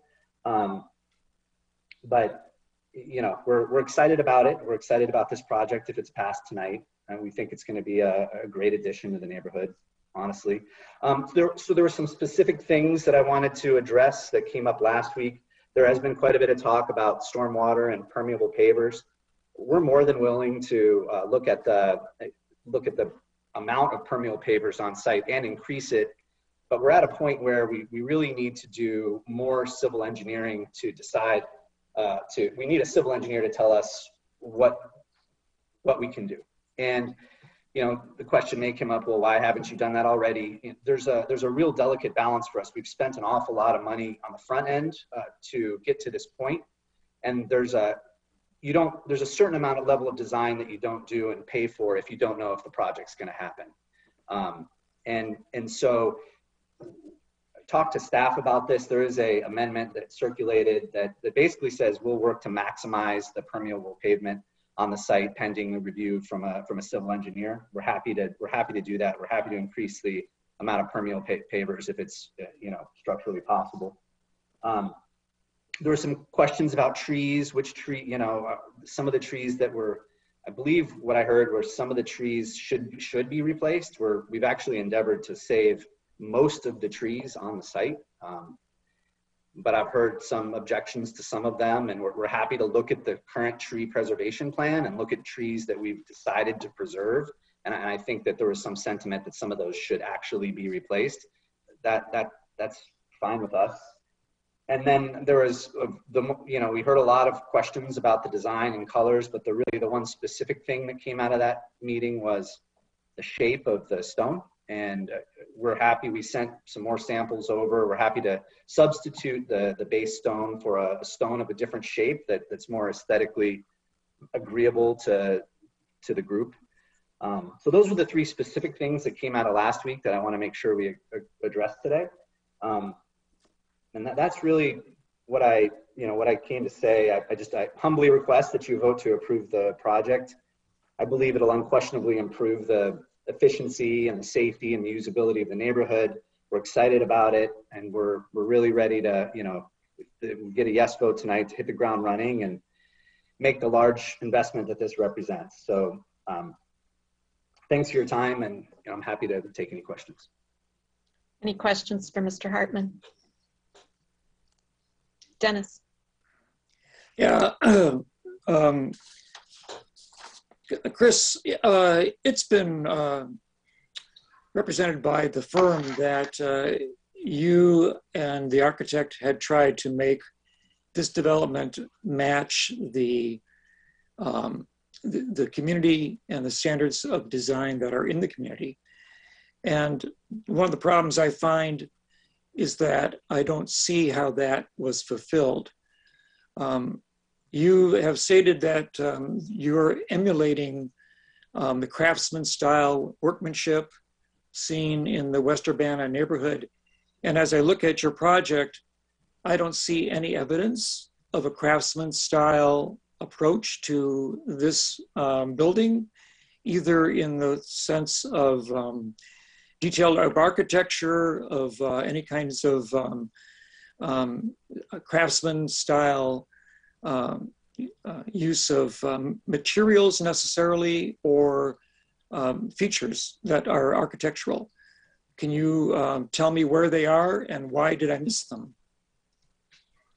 Sure. I apologize if I mentioned craftsman style. That's certainly not something. I'm not an architect, and I don't believe that we intended for this to emulate a craftsman style necessarily. There's sort of a modern farmhouse aspect to it, is the one thing I would call it, based on other projects we studied that we thought looked good in some other areas, notably in the Chicago suburbs. But I guess I would defer to Josh Daly, who's on the call, who was the architect, if there are some craftsman features that they intended. But that wasn't, hopefully I didn't represent that, because that's not something that I know about. Maybe when he has that discussion, he can point out what features he felt were matching historic buildings in the Wuna neighborhood. Yeah. Go ahead. Yes, thank you. Yes, I think on one previous meeting, I threw out a quasi craftsman look at one point. I'm with Chris. I think it's more of what I would call kind of a modern country house look. Some of the details would be the overhangs. The overhangs are a couple of feet, about 2 feet. And we also have some small bracketed eyebrows over some windows as well. And then it's just the use of the stone partially way up the structures with either a vertical board and batten or a siding, which is very common in that style. You know, we can sit here and just debate all day long about styles left and right. I don't think we need to talk about styles. There's no coherent style in any of this in the neighborhood, period. I think it's using stone, using things that are definitely in the area. It's very Midwestern, let's put it that way. This is a very Midwestern look with using lap siding, stone, and a vertical board and batten look. You have shingled roofs, overhangs. There's some bracketed areas. That's probably what I would, if I had to key in on anything that would be any craftsman look, it would be that. It would be these small brackets that are over some window groupings. I guess to match, and I'll use the word match. I'm not trying to match something exactly a block away or 2 blocks away. It's window groupings. If there's one thing that this neighborhood has, is lots of the old structures have window groupings, where it was very popular to take smaller windows and you would put studs between them and group them together. So we have done that on this extensively. If I'm going to say match, that would be a main feature right there, is larger windows that are grouped. That would be one thing. I guess that's where I'll stop with that. I don't want to get hung up on the craftsman thing. I know I said that at one point, but you know, we're in the modern era. I don't think we need to label anything a certain style anymore. You just can't really do that. We're not expected to do something that was 100% historic. If this was some historic district where we had to do Georgian or Italianate or something like that, this would be different. So I think we're pulling from a lot of different sources when we design this. I don't know if that answers your question or not very well, but that was it for me. Yeah, I'll make comments about that when we have discussion. Questions, Bill Brown. Yeah, I wonder if Chris could shed some light on, the main thing that I'm going through my head is the advantages versus disadvantages of doing a planned unit development. I know that the northern half of this block is already zoned R4. The southern half is R7. So R7 is like dormitories, living houses, other group living sort of facilities. In R4, we have lots of apartments that you can actually get to the 0.7 FAR, not quite to the 0.76 that you're asking for, but you can get to 0.7 by offering fewer units with more bedrooms. So that you could get probably 11 or 12 4-bedroom units on the northern half there. So I know you mentioned some of the advantages of having one development, but that's also seen as a disadvantage apparently by a lot of the neighbors. And I agree, one drive shouldn't be a problem with 40 cars in there. I think there was a traffic study. I don't know if it was done on this one or a previous one, but it was 20 cars per hour or something like that at peak times. So besides, is there anything you think we're missing as far as advantages to doing one large development versus developing the two sides or each lot separately? The two sides could, be combined in some other way and just developed not as a planned unit development, but by right. Do you have any thoughts or comments on that? Sure. Yeah, primarily it's the existence of R7 that, to me necessitated the need to do a planned unit development. I don't think that the R7 zoning is relevant anymore for new development. I don't think rooming houses or dormitories are something that the neighborhood wants. The idea of yes, we could have done smaller buildings with 4 bedrooms to achieve sort of the return, metrics needed to justify building new, but as I mentioned earlier, I did not think that the neighborhood or that anybody would want to see 4 bedrooms developed there, and we felt single occupancy would be really the most compatible. It would bring a group of renters that would be compatible with the neighborhood versus a more typical undergraduate population. So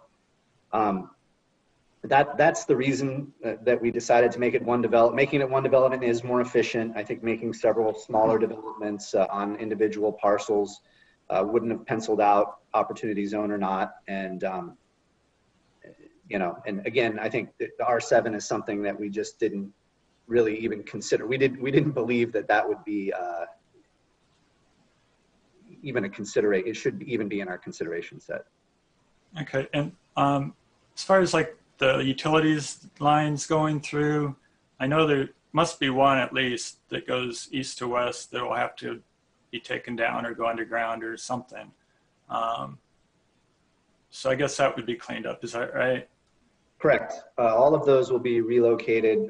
There will be no overhead utility lines. It will be brought back to, the utility lines serve the existing structures. So it would be brought back to the utility pole that is, to the furthest east, and the project then would be served underground with a pad mount transformer. So that would be cleaned up. Okay, thanks. Any other questions? Eric?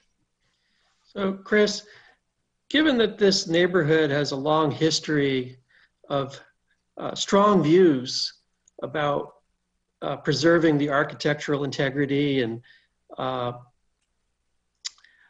why was there never an attempt to reach out to the community and ask them what aesthetic and what kind of structure and residence they would like to see there? Well, we did go through the planning and the design review process, and there was quite a bit of public comment. You know, there was actually, we were written letters, we were given feedback that we responded to. We felt that that was the appropriate forum to get feedback from the public, was through that several step process that the city of Urbana has in place. Yeah, that's a pretty formal process, but it doesn't ever really give an opportunity for a dialogue between a potential developer and the community. I could see, you know, some sort of artist renditions and getting feedback about what people like and don't like being much more productive. I think we get to this endpoint so quickly without any real dialogue that it leads to difficulty all along. I respect that view, and you know, I understand. I've learned a lot in this process. For us, this hasn't been very quick. You know, we have gone back and forth through a lot of different iterations, but I can see how it would be viewed that way from your side. What I've found in my experience is you're going to get a cacophony of opinions in any process. And I understand that it seems like that maybe there is a more cohesive design aesthetic that people would like in WUNA. However, it does also seem from the input that I've gotten throughout the process that you've got as diverse number of opinions about what things should look like as the buildings that exist in WUNA already are. It's an extremely diverse neighborhood. I mean, there are so many different styles there. I think you would end up with, I'm not sure that you would end up with a comprehensive or at least a cohesive recommendation if everybody got together and said what they'd like to see. And so we did think that the process we went through provided a lot of iteration and comment. And, you know, in retrospect, if we had an opportunity to sit down with maybe the 100 people who signed that letter and they had said, this is what we want to see, then that would have made this process a lot better.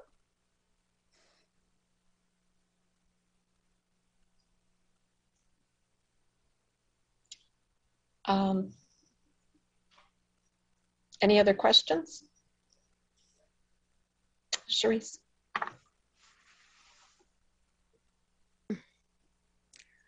I guess the main question I have is regarding the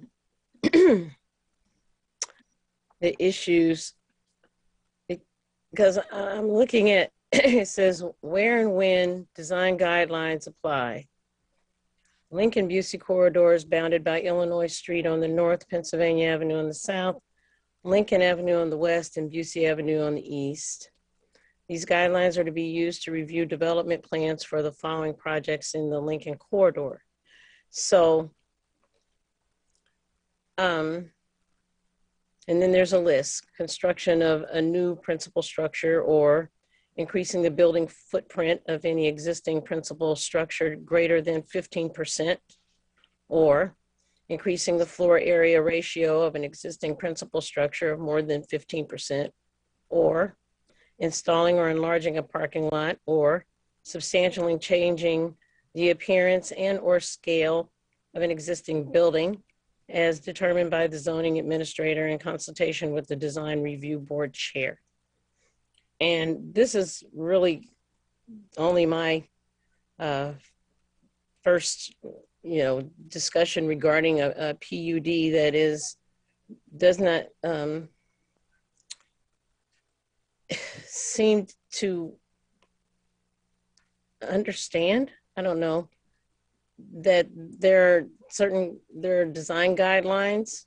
You're asking us to forgive everything on that list and let it go through. And so, am I wrong? I mean, I could be wrong because, like I said, this is my first time actually. I think staff would like to address that. Yeah. Charisse, this project did go through the design review board. So it was reviewed with respect to those Lincoln-Busey design guidelines, and the design review board unanimously approved the design of the project. I don't think they did. but, okay.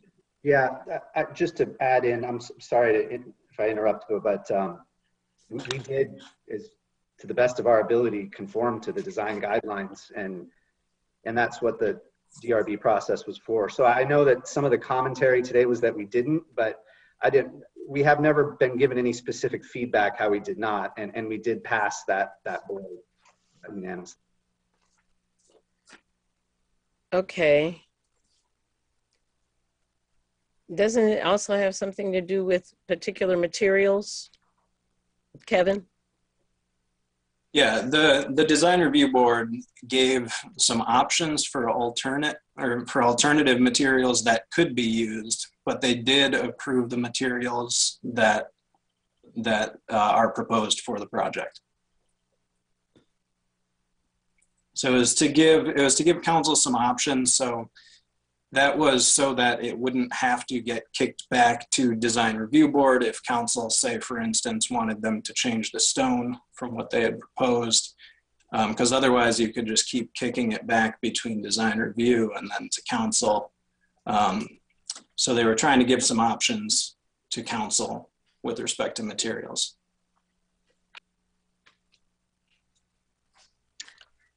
What would have happened had they not given us that leeway? Well, I mean, I suppose if they didn't, and then say council didn't like their choice of stone, then council could have denied the project or said, you know, it needs to go back to design review board and you need to select a different material. So, you know, again, that just draws out the process.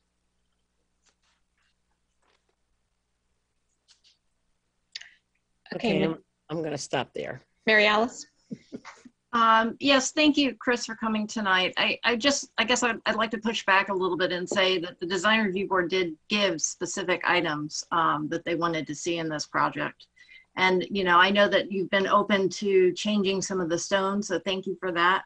I won't go, I talked a lot about the siding before, so I'm not going to go into details about that. But I guess I just want to echo what Eric was talking about. And I feel like these projects, we definitely want development in not only West Urbana, but in Urbana.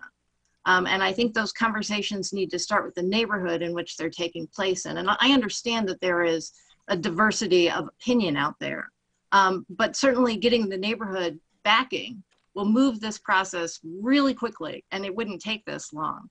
And so in my opinion, that was, I understand that you can't go back in time, but that was a misstep. So I just wanted to kind of say my piece a little bit about that. I have more to say during the discussion. So let's stick, are there any other specific questions for Chris Hartman or his team? Dennis. One of the guidelines for the design in the Lincoln-Busey corridor is that entrances should be prominent on the surface of the buildings facing the street. And I see that on the elevation designs for these smaller units on both California and in Oregon meet that requirement, but I don't see that this is happening at all on the streets facing Lincoln, which is a very large facade that's 1 block long. What we have are narrow passageways going to the interior, but not actually into the building itself. So where are the entrances to the apartment building on Lincoln Avenue? Where are they located? This is Josh again. I can answer that one. Those entrances would be, like you're saying, leading to those walkways. They're covered walkways that would have passages between the buildings. Correct. And they lead to what? They lead to the doors to the apartments. So upon entering through the portico that we made with the 2 little columns and the roofs over those, you would be entering through there, and then immediately to your right or to your left would be the doors to those ground floor units, is how it would work. So it's like a vestibule? Correct. Yes, you would enter through. I wouldn't. It's not a vestibule. It's a walkway. It would go full through all the way through to the parking is what it would do. We debated leaving that not covered at one time, but we thought it would be better for residents if it was covered. And that's why in previous conversations about this, we actually have, it's really 3 buildings. When you look at Lincoln Avenue, it's 3 buildings. There'll be 3 buildings with varying roof heights. The lowest roof will be over these walkways.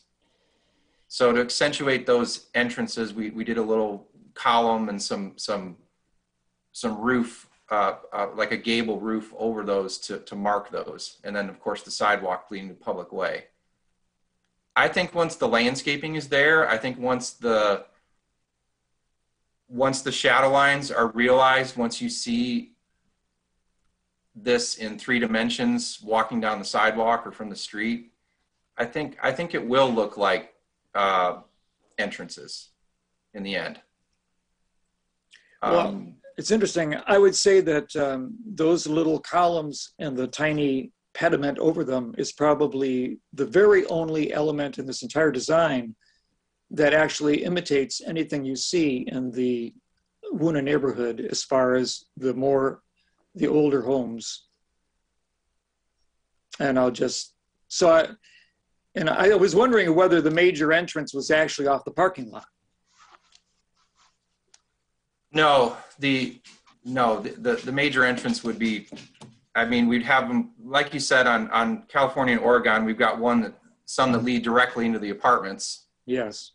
And then we've got some that actually walk along the building to another stairway that leads to a 2nd floor. So we're trying to just keep the 2 entrances on Lincoln. It's other factors come into play too. It's about safety as well. If we can have covered entrances that are on these walkways, it's better for the tenants. We can have a better protected entry to each apartment. Is there a door that opens onto those entries? No, but there could be.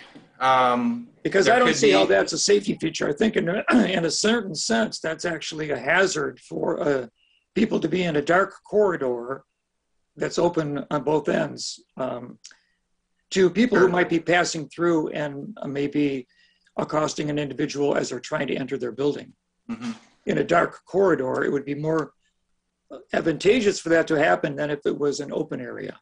Sure. I think the idea was to try to look through, to be able to see all the way through was the idea. But I understand your point. These corridors we could put a door on the Lincoln side and we could put a door on the parking side to enclose it, like you're saying. We could do that.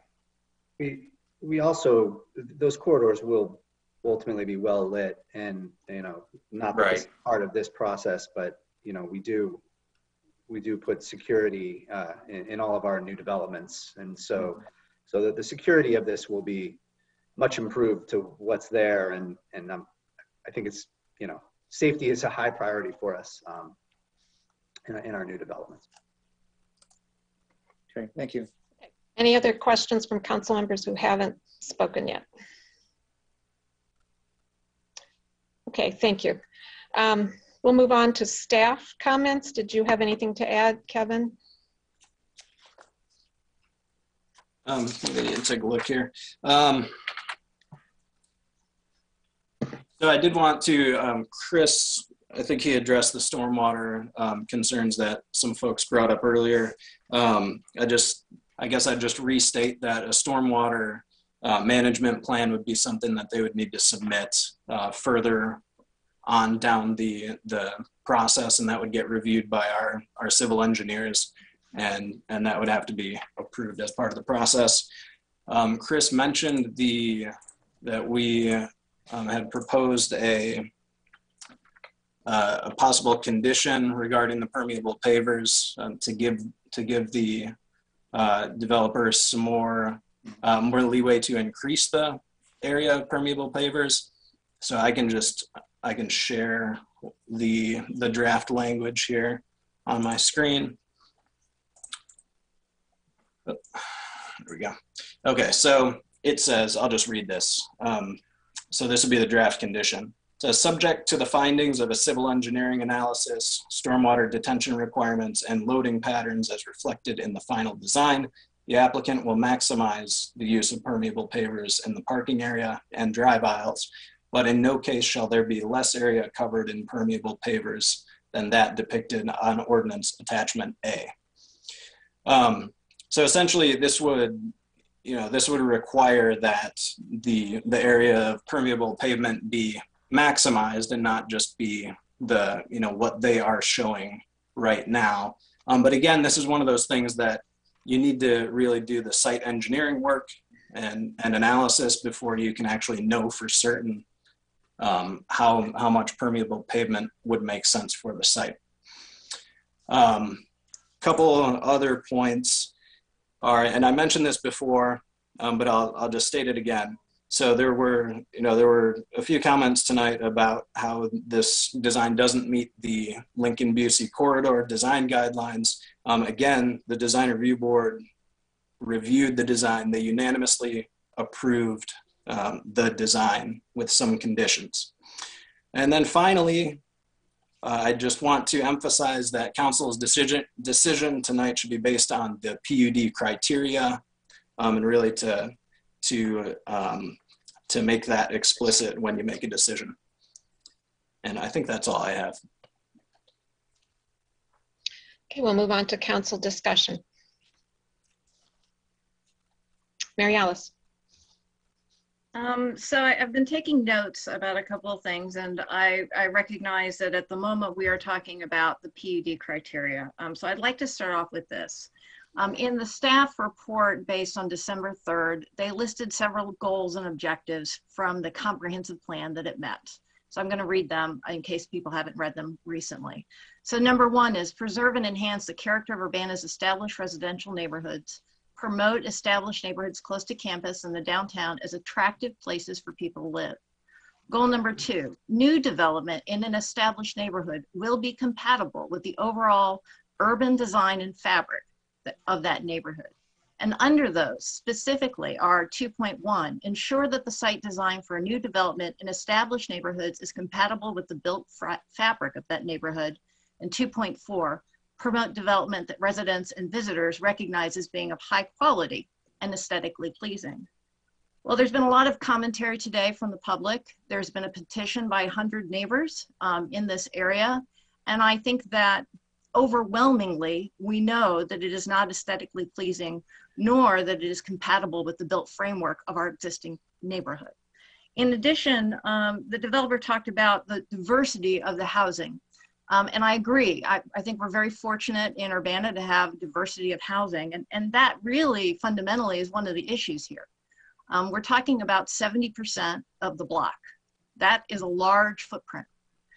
If we're talking about diversity of housing styles, right now we're going to be saying that we're going to have 70% of a block face that is going to be in a modern housing, Midwestern modern housing that I don't see in West Urbana. I don't see this type of any of it, any of the architecture within Urbana. And so I feel that if we approve this tonight, which I strongly advocate we should not, that we will be forever changing this Lincoln-Busey corridor with this high footprint of this building.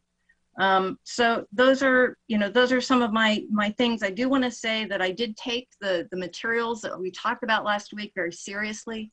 I went and looked at the Gather project on the southeast corner of University, which has brick and engineered wood. I also went and looked at the 200 Vine Street, which has brick and engineered wood. And I would say from my perspective, they are not high quality materials. The brick is nice, but abutted with it, with the engineering wood, just is not a good look. And so that's one of the reasons why I was pushing so hard last time for natural materials to be used, either the wood or the cedar, or of course there's also brick and there's other items that are natural. So I'd be willing to listen to other council members' thoughts. Dennis. Dennis. Many of the aspects of the project can be appealing. The work that the developer has done to introduce permeable pavement is laudable. Alternative energy charging stations is laudable. Saving some of the trees is laudable. But the elephant in the room is the project itself and its footprint. It's massive, and although it has been broken up slightly on the side streets of California and Oregon, to a degree that probably could be acceptable, the continuous facade along Lincoln is monumental in comparison to anything we've seen. Actually, if anything, it models the large buildings across the street in the university corridor on the campus itself. But it doesn't simulate or match them in style or quality of design. The design has just been described as some kind of Midwestern farmhouse style, which wasn't exactly accurate, but it's what's replacing the comment about that this was supposed to be a craftsman style kind of approach to simulate buildings that exist in the neighborhood. And what I found is that it's merely apartment modern as seen across the community for any kind of student housing. It's sort of, yeah, there are gables on the roofs, and there are, certain windows are grouped, not necessarily that makes that a craftsman element in this day and age. Really, it's made out of substitute materials, manufactured materials that are commonly used in student housing near the campus, and actually very similar to the kind of style and construction that was originally offered in the 200 block of South Vine Street by Green Street Realty, which was summarily negated and dropped and changed after review by council members in consultation with the designer and feedback from the Huna neighborhood. And the Huna neighborhood is much more forgiving than the Wuna neighborhood as far as a desire to match style in its construction areas. So I just drove up to Chicago, in the suburbs of Chicago, for a meeting over the weekend. And as I was driving, I was observing the kinds of buildings that we find being built in the suburbs of Chicago. And unilaterally, new construction, probably for the last 15 or 20 years, all looks the same. It's all been, all the construction is kind of like a patchwork surface quality where every single story on the building has got some other color or material to make it, I don't know, jazzed up or seem interesting. Brick on the bottom, and then there's horizontal paneling, then there's vertical paneling, and a quarter of it will be blue and a quarter of it will be gray, and some of it will be white. And it's kind of a hodgepodge of modern materials, which end up being kind of the non-style of modern architecture. So unfortunately, I don't see how this building is any different than any of the buildings I've just mentioned. And I can't find how it correlates to architectural style in what we know as architectural style from, say, a design class in architecture to the buildings that are nearby it. And so, we're talking aesthetics, but it'd be a mistake to think that aesthetics don't affect how things look and how they're appreciated, and the quality that materials and design contribute to a building can affect its success and its merit. Unfortunately, we don't have hardly any designers, architects today that match the aesthetic of a Joe Royer, who can design a building that is both attractive, functional, and looks like it was designed with one concept in mind, rather than sewn together in pieces to facilitate some kind of a snappy modernism. And I guess what I really miss is the fact that, especially the facade, I don't really so much matter, it doesn't really bother me so much about the California or in Oregon, smaller buildings. I think they might fit in perhaps. But the facade along Lincoln Avenue should be imposing and handsome, and it should be appealing and significant.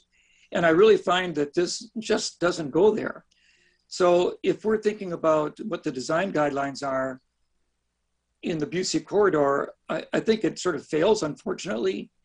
And also the materials just don't match the quality of materials that many of the houses in the Busey corridor have. There's a lot of stucco, there's a lot of shake shingle, but there's also a lot of brick. And across the street, there's a lot of brick. And the one thing that's not here is brick. If the facade on Lincoln had brick, it would really come so much closer to matching the quality of the materials and perhaps even the look of a quality building matching other buildings along the Lincoln Avenue.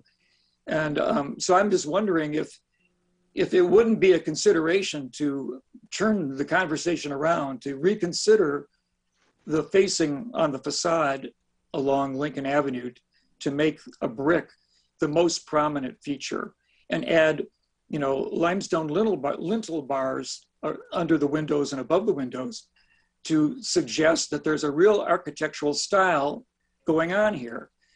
But when you have windows that have no features at all, they're not framed in any way significantly, you have just modern blah. And when they call it butt ugly, I don't say it's butt ugly, but it's certainly it's not designed, it's just assembled. So I have a real concern for that. Thank you. Any other council comments? Bill Colbrook. I'm going to respectfully disagree with most of the comments that have already been made. I'm just going to reiterate some of the comments that I made last week. We've heard comments from last week and this week that this design passed through the design review board. I don't know why there's any dispute about that. I saw a couple council members shaking their head. Either it was or it wasn't. It would not have gotten this far if it wasn't. I think the record clearly shows that it passed through the design review board. I think the developers have clearly worked within the rules. If we don't like the rules, let's change the rules. But I don't think it's fair at all to hold up this project just because you don't like the look of it. If you don't like the rules, let's go back, change the rules. Let's not punish these developers because they followed the rules, because they passed through the decision-making processes that they were required to do. I find us arguing whether we're going to call it a little puppy or a dog. I mean, honestly, this isn't our job. I think we are once again swimming out of our lane. We need, as a council, to decide: did they follow the rules? And I think the testimony has been yes, they did. Did they follow the ordinances with the variance? Yes, they did. I think our job is to approve this because, quite frankly, I think it's an attractive building. I like the farmhouse look. Whatever look we want to call it, I like it. The job of the developer was not to mimic what is west of Lincoln Avenue and make it look like a U of I building. There's also discussion that if you look at the neighborhood, there is no one set design. So I think it's completely inappropriate for us to try to hold the developers to some impossible standard to mimic what's in the neighborhood when I think by agreement, we say that there's no one design. So they by that standard, they're in a no-win situation. I believe they've done the best that they could to build a building that is not, 4-bedroom apartments. They're single occupancy. I think it's an attractive building. And I think we've got to be really, really careful of the way we split hairs and the way we kind of beat people over the head about designs, because, to me, economic development in Urbana is one of my stalwarts. I mean, I think that, we need to move forward as a city. I think this block is going to lay dormant for years because we as a city council are basically telling developers, don't come play here. We're going to beat you over the head. And because I don't like the way you design your building. I think unequivocally, because our job is to test whether they follow the rules, the answer is yes. We vote yes.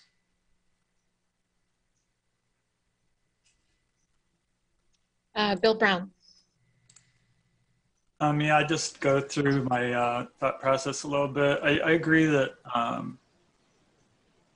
we need to be careful to follow the zoning ordinance. We've established rules, and just like one of the speakers said, when they bought their house, they bought it in a R2 zoning, and they knew, expected it to stay R2, and it will.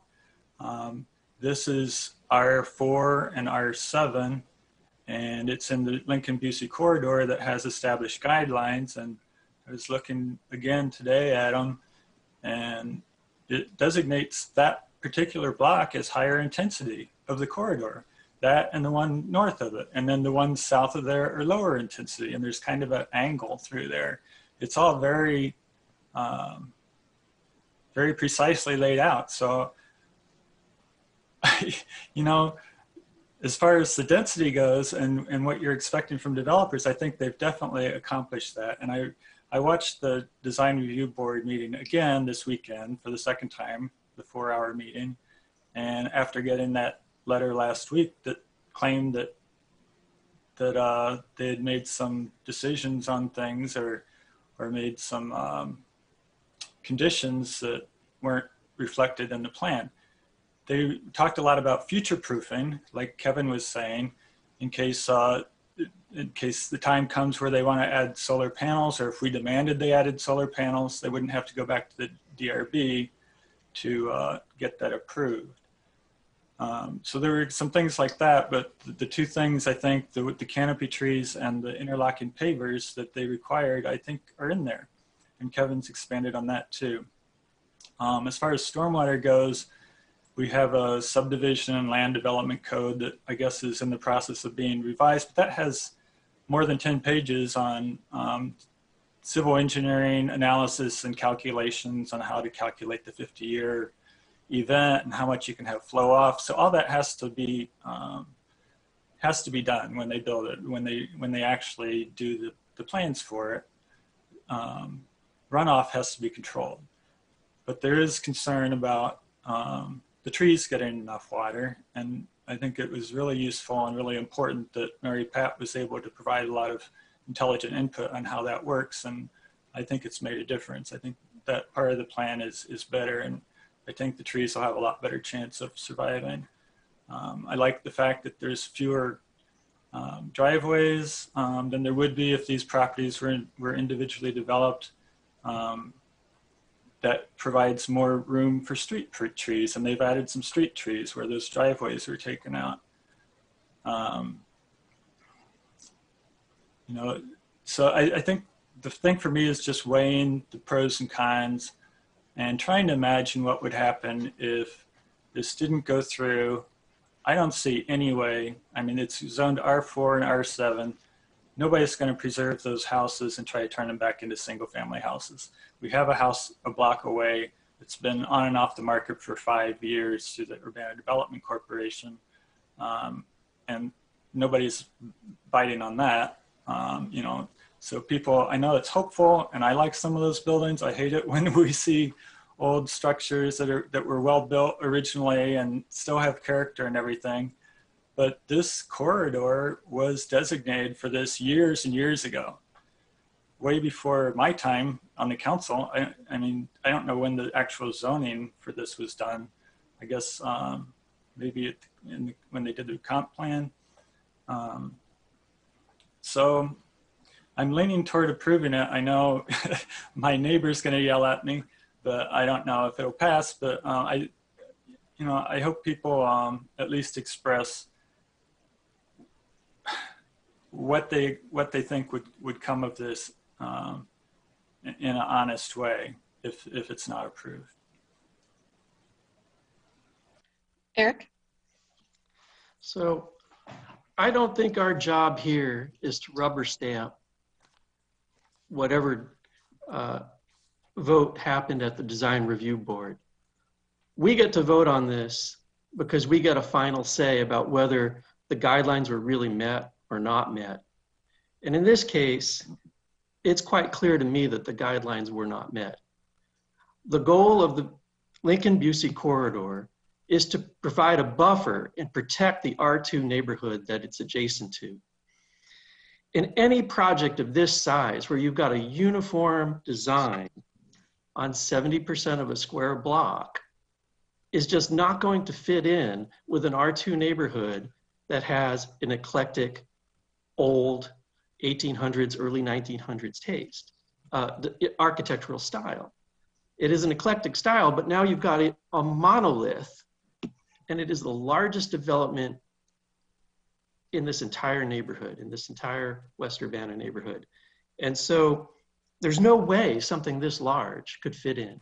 If they had that one set of 3 buildings on Lincoln, could work. I don't like the architectural style, it could work. But to have the whole block that way, it changes forever the character of West Urbana, and it's not what the Lincoln-Busey corridor was trying to achieve. I have, if allowed, a small slide presentation I'd like to show about what, some photos actually of other buildings in the area of similar height and number of stories to show you the kinds of things that could have been.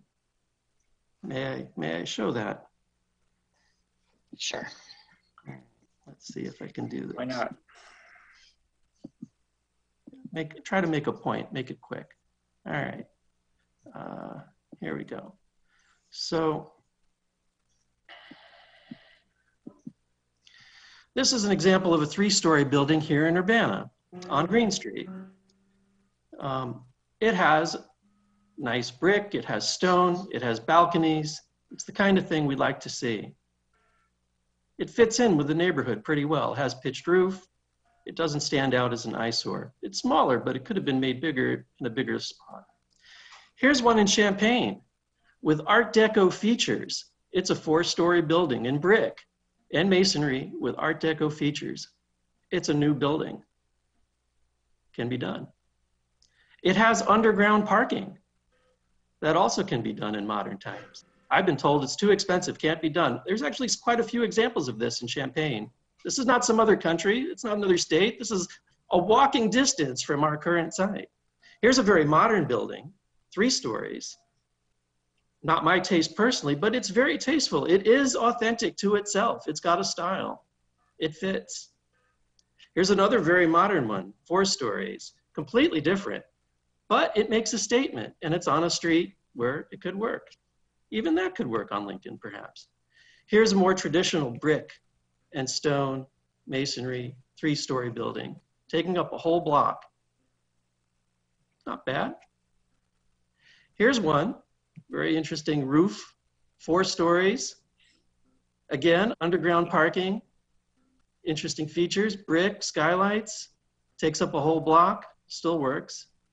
Here's one that's a little bigger, really impressive. This makes a statement. It can be done, can be done. So what's that purpose of the Lincoln-Busey corridor? It's to, its intent, ensure future growth is compatible with the existing built environment on the corridor, and to aid in that transition from the larger scale buildings of the university to the single family homes. And this project doesn't do that. Here is right from the Lincoln-Busey corridor, quoting the comprehensive plan. It's to preserve the uses now as they exist, precluding in future encroachment of higher density buildings into this unique residential area. And so Again, this isn't doing that. This is creating a really large structure that's going to dominate the architectural style and not mesh.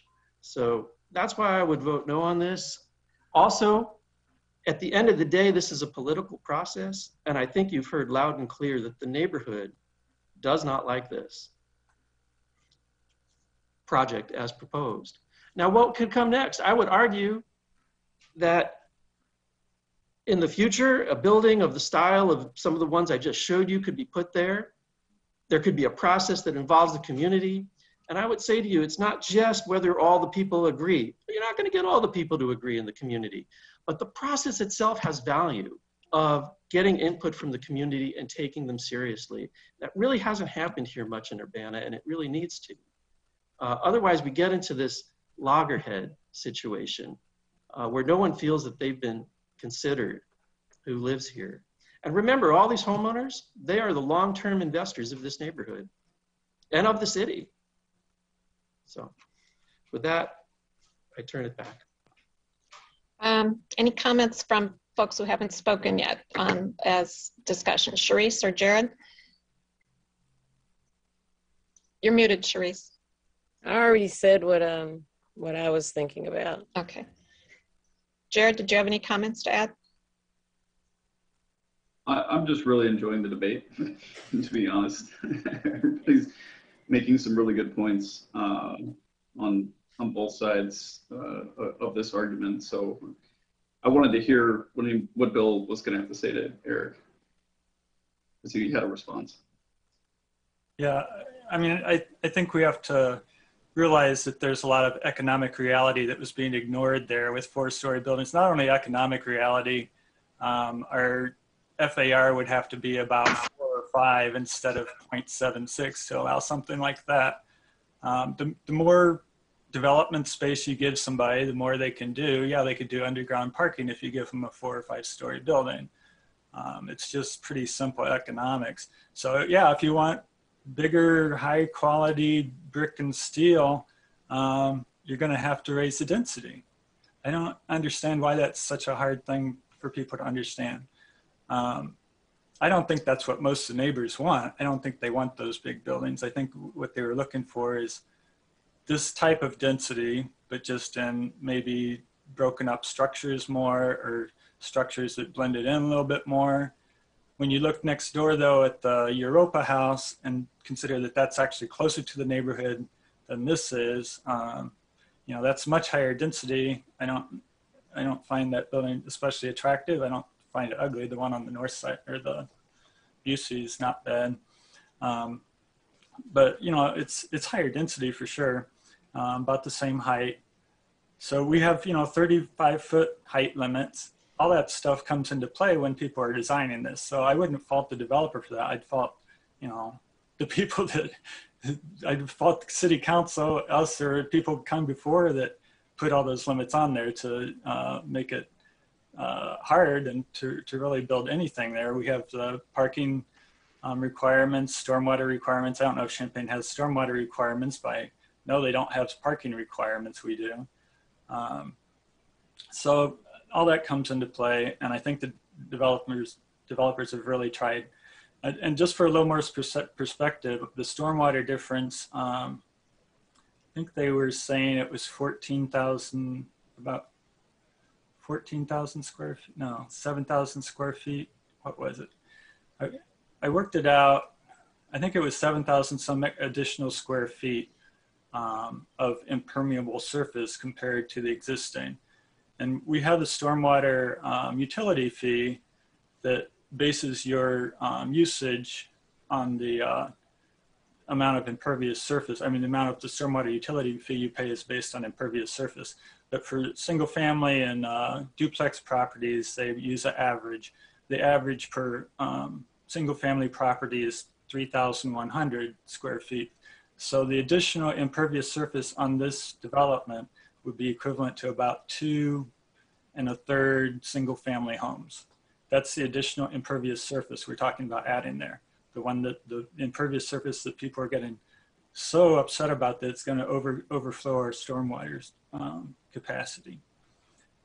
If we can't handle that kind of, and for one thing, we don't have to handle it because we have regulations that they'll have to handle a 50-year flood. So I think some of this is getting overblown, has gotten overblown. I saw some of the posts that went out that probably prompted 100 people to sign or click a button on a petition, whatever they had to do. And some of those weren't factual. So I wish that people would at least be factual so that I could have more confidence on the public input we get. And that's not just in this case, that's in things we've been dealing with for the past year, really. So that's, I guess that's my response to that. Mary Alice. I just wanted to address a couple of things that have been brought up. Bill, I agree with you. We should be using the criteria for the PUD in terms of whether or not we approve this. And that's why I read those goals from the comprehensive plan. Because we are supposed to be using the comprehensive plan in terms of whether or not this PUD fits that criteria. And, you know, aside from the over 100 signatures that we had from the neighborhood, we had multiple people emailing us, multiple people who gave us commentary today that it simply doesn't fit in the built fabric of the neighborhood. I mean, that's just as clear as can be. I mean, you can erase all the other things, but I think that what came out very clear in terms of everything that we've heard.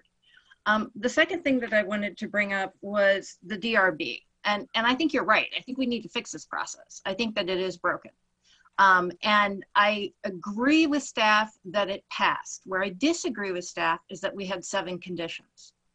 And it was very interesting watching the DRB in that the discussion on the DRB with the chair and another member really felt that they were giving advice to City Council, that they were waiting for City Council to make the determination in terms of whether or not this fit the DRB guidelines. So now we've got this weird thing where DRB approves in our zoning ordinance, but the DRB board is saying, hey, City Council, why don't you approve it? And so I look at those conditions and I say, okay, well, they haven't met all the conditions. And so those are the 2 criteria that I'm using as this project. I'm looking at the comprehensive plan, and then I'm looking at the design review board process, which I totally agree is broken, but we have to look at where we are today with that. And where we are today with that is we have to say whether or not those conditions were met.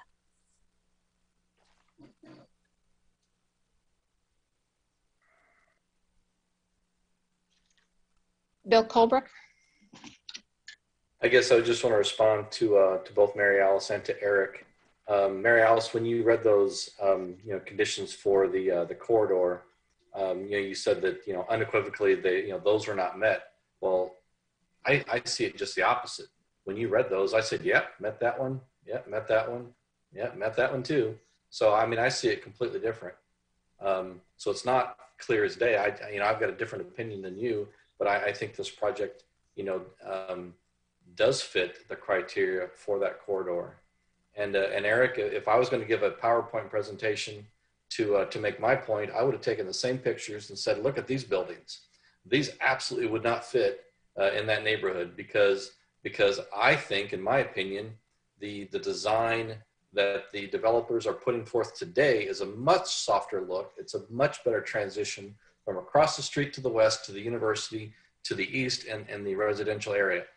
Every single one of those buildings that you've shown were huge and 4 stories. And I mean, some of them, like especially the first one, I really like that design, with the brick and the patios.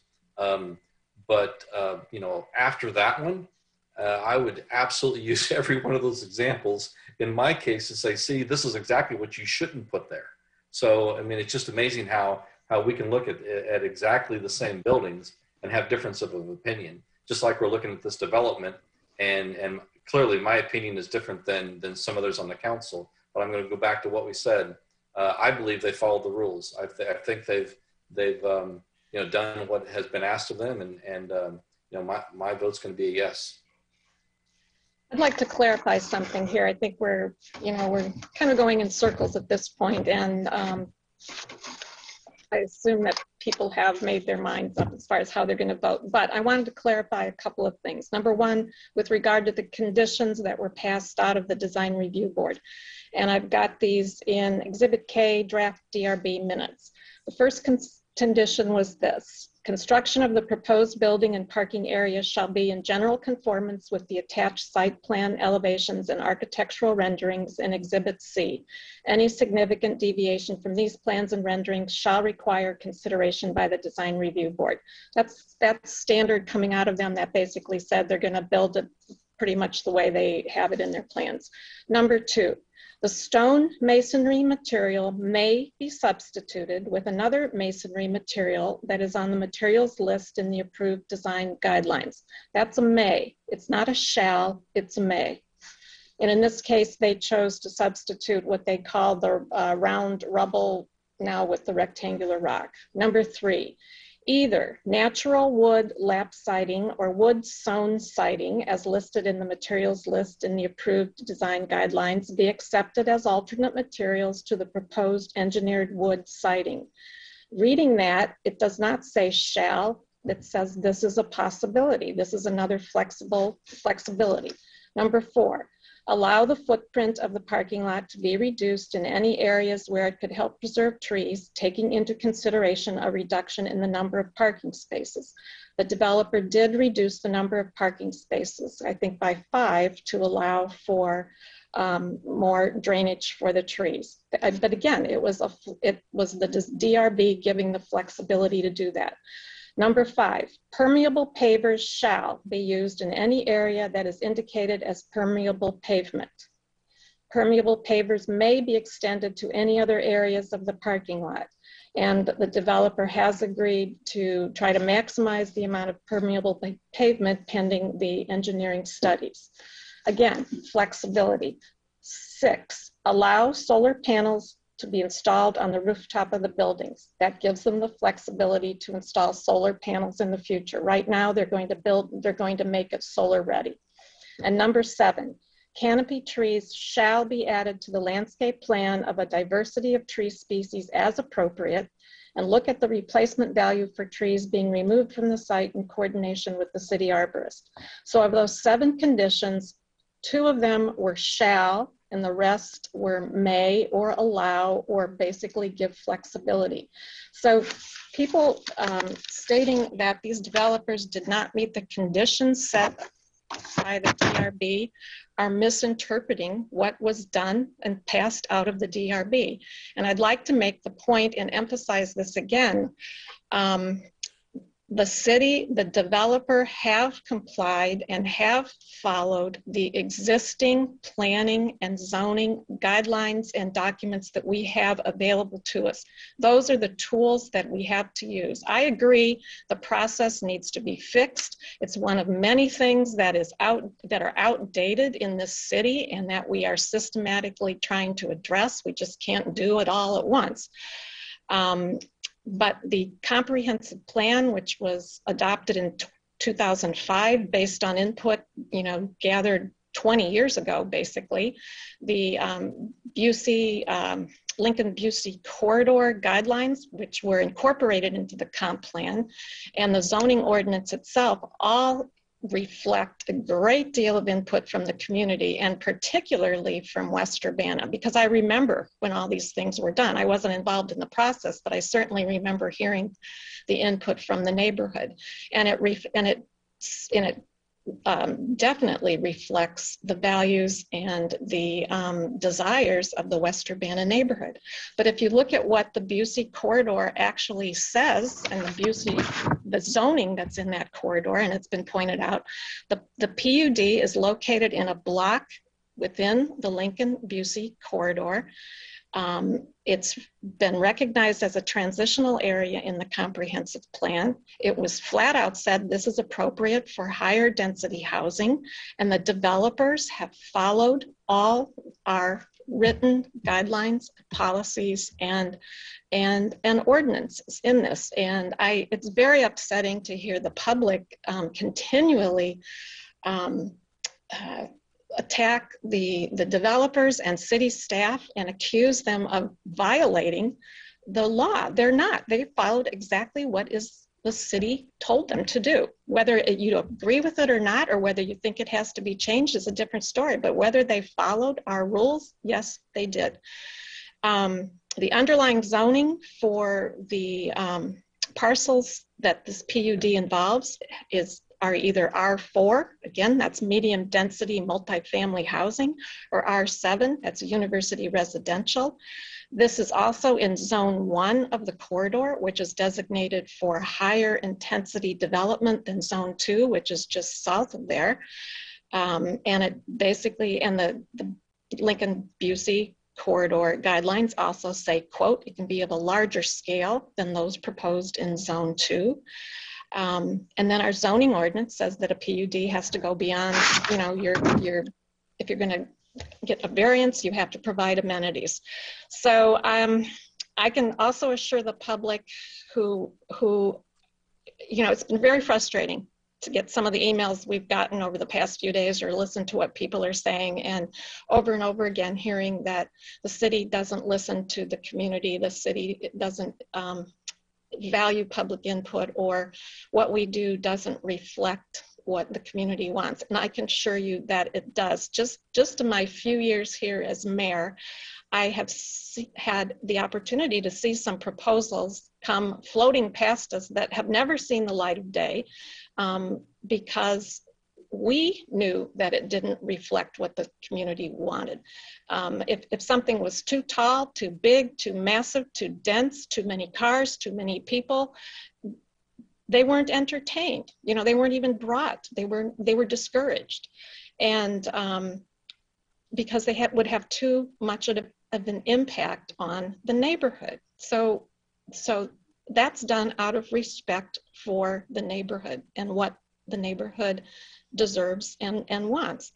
A couple of the more recent projects that have been proposed for this particular block, you all saw it. One was called The Collective. That was presented in 2019.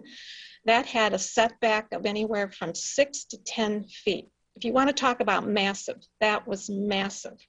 5.5 stories, 333 bedrooms, 105 parking spaces. It had an FAR of over 4.0, and 0 of the 29 trees on the land would have been preserved. 0.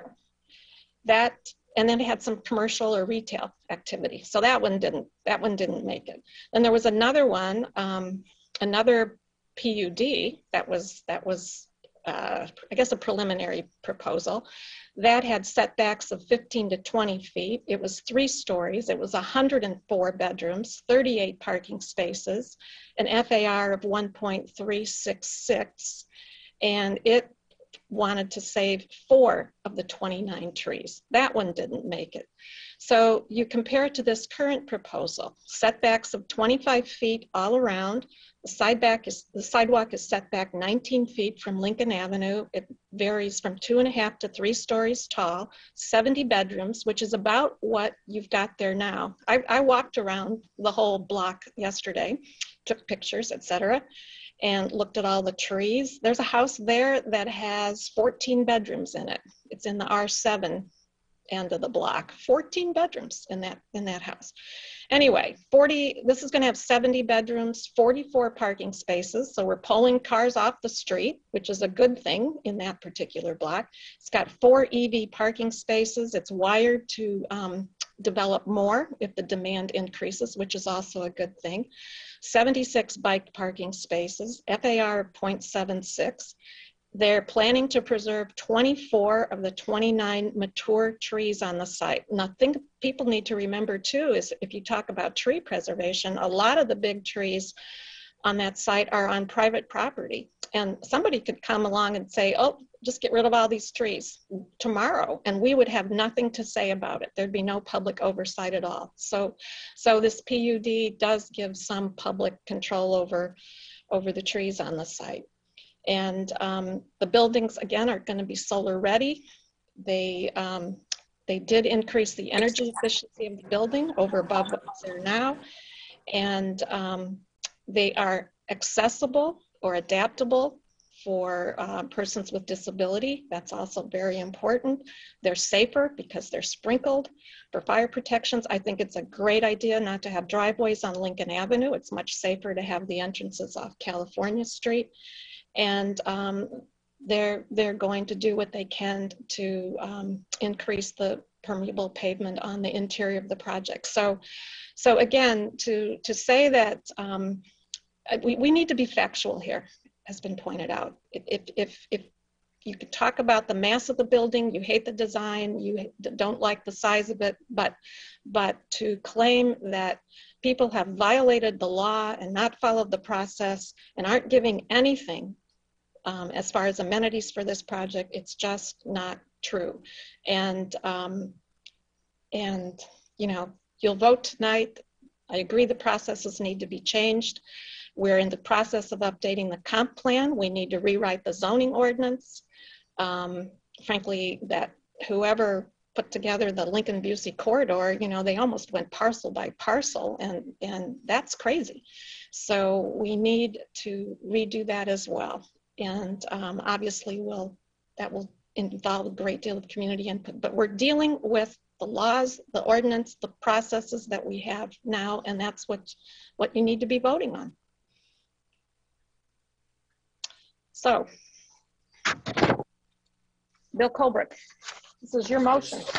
Yeah, I want to make a motion to approve ordinance number 2020-12-070, an ordinance approving a preliminary development plan for Plan Unit Development, 602 South Lincoln Avenue, CCH Development, LLC, and CMH Development, LLC, Plan Case 2411 PUD 20, and the companion ordinance number 2020-12-071, an ordinance approving a final development plan for a Plan Unit Development, 602 South Lincoln Avenue, CCH Development, LLC, and CMH Development, LLC, Plan Case 2412 PUD 20. You want to incorporate that amendment regarding the permeable pavers? Yes. And that motion includes the amendment for the permeable pavers that the developers have agreed to do once they get involved in the project. Excuse me, I think there was also discussion about changing the stone shape and potentially also about some tree swaps, and I wanted to make sure those are reflected if that is the desire. So we can include, yes, the switch to stone, different stones that were offered, and was it trees, Lori? Yeah, I suppose there was some discussion about some people didn't think some of the trees should be saved. No, it was, I think Mary Alice wanted canopy trees instead of ornamental trees, but can you clarify, Mary Alice? That's correct. On the north side, there were some ornamental trees, and I just wanted to see if they could be swapped out for canopy trees. Okay, can we make that in consultation with the arborist, please, in case there's a reason? Thank you. So does that motion stand good enough? So it's the real original ordinance with the amendment on maximizing the permeable pavers on the site, switching and then to the stone shape, rectangular stone, and swapping out the ornamental trees for canopy trees if it is approved by the city arborist. Yes, that's my motion. Sharice, actually we had a motion on the floor. Sharice, you had seconded. Would you accept those changes? Yes, I'll accept those changes. Okay, we have a motion and a second. Last chance for discussion. If there's anything more. Dennis.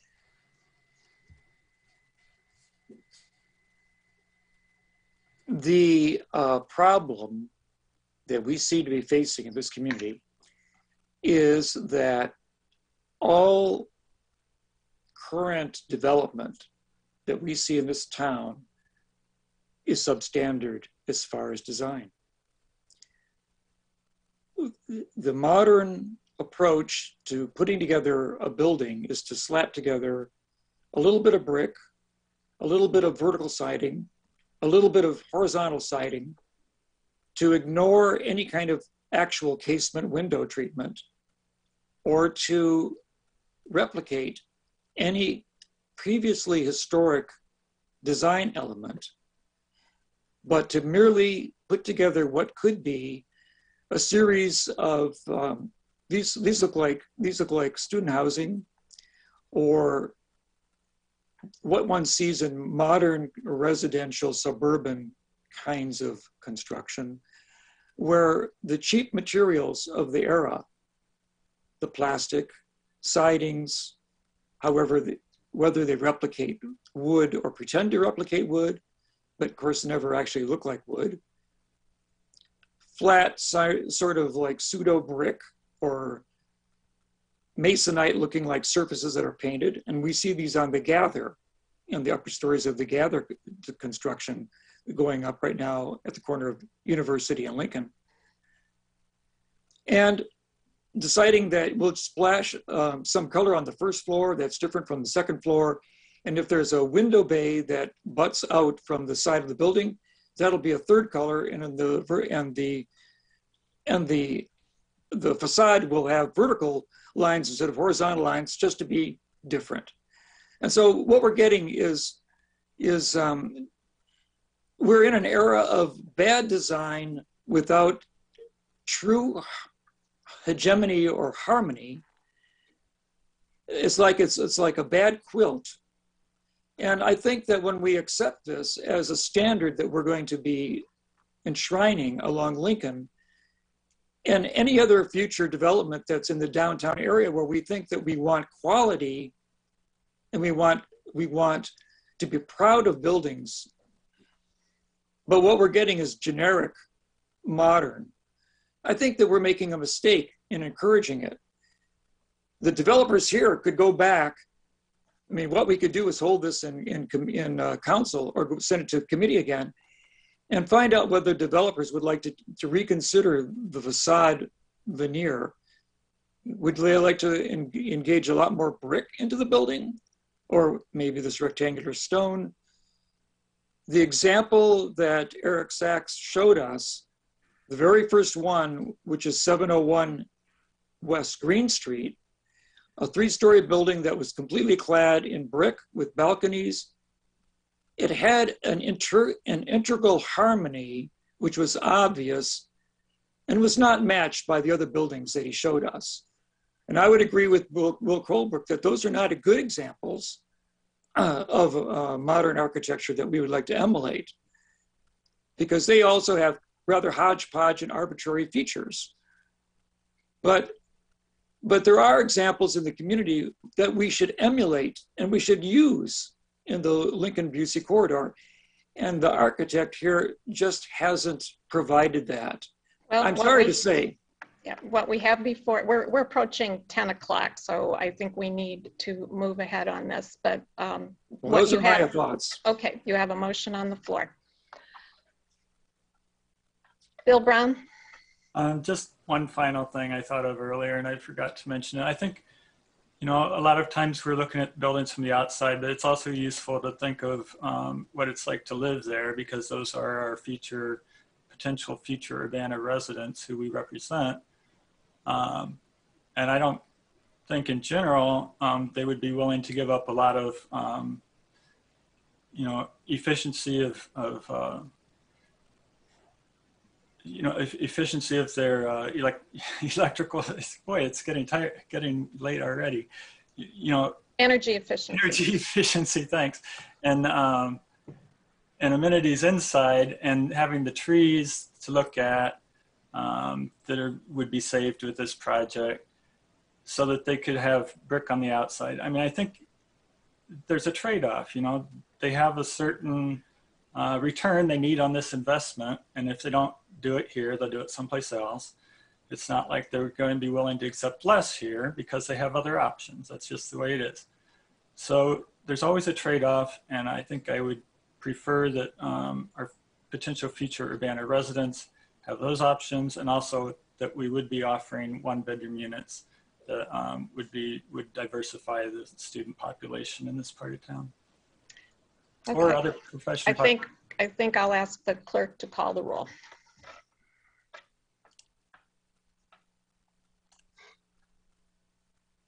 Ms. Wu? No. Mr. Sachs? No. Ms. Hersey? No. Mr. Brown? Yes. Mr. Roberts, No. Mr. Colebrook, Yes. Mr. Miller. No. That motion fails. Maybe they'll come back to us, but maybe they won't. But certainly style is important. Okay, we're moving on. Next up is ordinance number, I'm sorry, Bill, your last. Yeah. Ordinance number 2021-01-003, an ordinance amending Urbana City Code, Chapter 12, Human Rights Ordinance, applicability to the city of Urbana. I've got in my notes, this was recommended for approval with the amendments as discussed in the email that was sent to us by I believe, Carol Mitten. So on behalf of the committee, I move for approval. Is there a second? I'll second the motion. Carol, did you need to add anything? No, ma'am. Okay. Any discussion? Jared.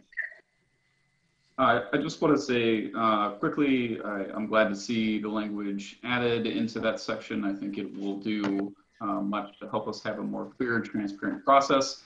And I still want to, encourage the city to consider bringing forth a proposal for the public to consider about the separation of these types of accountability bodies from the city itself. I know it would be a whole new endeavor for a city of our size to be considering doing something like that, but I still think it's well worth the topic of bringing it forward. But I do appreciate these changes, and I hope they will allow for a public review process of how the city deals with those things. Thanks. Will the clerk please call the roll? Ms. Wu? Yes. Mr. Sachs? Yes. Ms. Hersey? Yes. Mr. Brown? Yes. Mr. Roberts? Yes. Mr. Colebrook? Yes. Mr. Miller? Yes. That motion passes. Thank you, Bill. Next up are reports from special committees. I don't believe we have one. Reports of officers. Okay, new business. Items under new business. Ordinance number 2021-03-008, an ordinance approving major variances, duplex at 213 West Illinois Street. Everyone. This is a request by Gary Athelstadt for two major variances to allow a duplex at 213 West Illinois Street on a lot that is smaller than required by the zoning ordinance, with 2 parking spaces where 4 would normally be required. A third variance is requested to allow the applicant to rebuild his garage 4 feet from the property line in a required front yard. Staff received 2 letters of public input, both in favor of the variances, and they were included in your packet. And the Zoning Board of Appeals has recommended approval for all 3 variances. Staff concurs. This is a location map of the property. The lot is 50 feet wide, 5,775 square feet in area, which is 3.75% smaller and 16.67% more narrow than the minimum lot size requirements for a lot in the R2 zoning district. The existing garage encroaches into the required front yard along Cedar, 4 feet from the west property line, and has been on the property for over 100 years. It's deteriorating and needs to be replaced. This is a zoning map of the property and surrounded by R2 zoning. It's a corner lot, which has 15-foot required yards on both Illinois and Cedar Street. This is a future land use map. The first 2 requested major variances would allow the existing duplex to remain as is on a substandard lot with fewer parking spaces than required by the zoning ordinance. The third request is for a major variance to allow the garage to be rebuilt in the required front yard 4 feet from the property line. The narrow lot width creates a practical difficulty in rebuilding the garage 15 feet from the property line or in providing additional parking. There's also a garden in the rear yard that the applicant would like to remain or keep there. This is just another photo of the home and the garage. To summarize, staff found that the application meets the requirements for the requested variances. The lot was platted to be smaller and more narrow than what is required. The lot size and configuration create a practical difficulty. The on-site parking has been sufficient for the duplex residents, and additional on-street parking is available for purchase if needed. The requested variances will not alter the size of the structure on the property in any way. The request is made to allow the existing duplex to continue and bring the property into conformity with the zoning ordinance. Staff also found that the application meets the requirements for the garage variance. The lot size and configuration create a practical difficulty in locating the garage 15 feet from the property line. The existing garage has been on the property for over 100 years, where it has not caused issues for the property owner or adjacent properties. The variance represents generally the minimum deviation from the zoning ordinance. Actually, I think that was changed since the last report. The ZBA had a discussion about potential safety issues for the garage located 4 feet from the sidewalk. Engineering weighed in on the proposed location of the garage, and we had discussion about installing a mirror or a window, but it would not achieve the desired range of vision. And reorienting the garage off the alley would not be much safer, as the drivers would have to, the turn radius off of the alley would be difficult as well, and there are pedestrians and bicyclists that would traverse the alley. And moving the garage further east would improve the range of vision, but it would result in the removal of the garden and significant paving of the rear yard. This is the garden in the backyard. And there are two separate ordinances for these cases. The City Council has the following options for the lot size and parking requirement variances: approve the ordinance with certain terms and conditions, or deny the ordinance. The same options apply to the garage variance, although it's a separate ordinance. And at the January 20th, 2021 meeting, the Zoning Board of Appeals voted with 5 A's and 0 nays to approve the conditional use permit for a duplex at 213 West Illinois Street, and to approve the two related major variances. At the February 18th, 2021 meeting, the ZBA voted with 4 A's and 1 nay to approve the major variance to allow the garage to be rebuilt in a required front yard 4 feet from the property line. Staff concurs, and I can answer any questions you have for staff, and Gary is also here to answer any questions for the applicant. Any questions for Kat? Mary Alice. So I know that there's a rule that if your building is destroyed by fire or some other natural event, more than 50%, that you have to build, you have to rebuild it based on the zoning. Would this ordinance overwrite that? So in other words, if you know, heaven forbid that the building burnt down completely, would they be allowed to rebuild as a duplex based on this ordinance? So the conditional use permit would apply, I believe, for them to rebuild this structure as a duplex with that same conditional use permit. So the how long does the conditional use permit stay in effect? Is it in perpetuity? Yes, unless revoked by, I believe, the city. The idea there is that one wouldn't want to make an investment in a building if they didn't know they could have that use in perpetuity. So the difference is that it needs to stay in its current form. So they wouldn't be able to triple its size without getting an additional approval. So that is, yeah, basically this would lock it in unless they wanted to do something beyond typical maintenance. So okay, yes is the answer. answer. All right. Thank you. Dennis. Is this discussion for the first variance but not the second? All three are considered together, but there are two separate ordinances within that.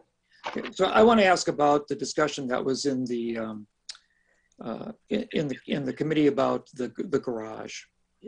It seems like it would be a good time, and I remember one of the commissioners said that this would be a good time to move the garage back to align with the setback of the street because it's going to be completely rebuilt. And so there is room in the backyard to do that efficiently. And it seems like the objection for doing it is because there's a blueberry bush or a blackberry bush in the way. And I'm just trying to understand why a blackberry bush would prohibit the correction of a setback that's inappropriate in that district. So do we have the option of requiring that the setback be honored and used? Because the garden can obviously be reconfigured in that there is space to the north of the garage, which is now grass. And if the occupants value the garden, they can reconfigure the garden and still have a garden. So is that something that the city council can correct at this time? I'll take it, Kat. Yes, certainly council can deny the variance to have the garage be 4 feet from the property line. There might have been other things that were not mentioned, such as setting it back will result in more permeable, it is late, isn't it, Bill? Impervious surface in order to build a longer driveway. So there are other things to think about that might also impact a decision why having it in its current location might be acceptable. But yes, you could deny the variance for that. Thank you. Eric? Just a comment on Dennis's comment there. So if we force them to push that garage back, then there's going to just be more driveway and less garden. And it's a really narrow lot, so they don't have much garden to begin with. So we'd pretty much be selling them, you can't have much of a garden.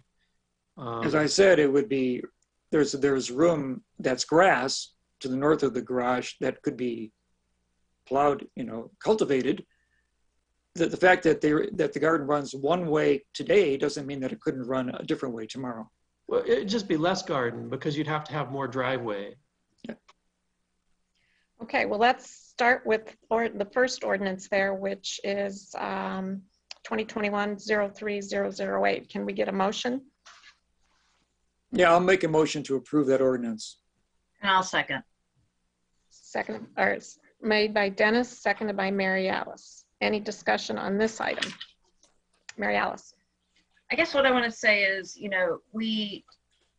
this property has been here for 100 years, and there were not a lot of standards in terms of width and depth and so forth, and this one comes pretty dang close. And so I think that this person didn't create the situation. It's just the way that land was platted 100 years ago. So for that reason, I'm in approval of this.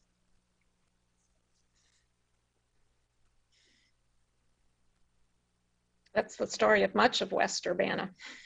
Actually, it's a lot of narrow driveway, not a narrow lots there. All right. Any other comments germane to this particular item? Okay. Would the clerk please call the roll? Ms. Wu? Yes. Mr. Sachs? Yes. Ms. Hersey? Yes. Mr. Brown? Yes. Mr. Roberts? Yes. Mr. Colebrook? Yes. Mr. Miller? Yes. That motion passes. Next item is ordinance 2021-03-009, which is an ordinance approving a major variance, and that's the garage at 213 West Illinois Street. ZBA case number 2020 MAJ-09. Is there a motion? Motion Jared. to approve. Second?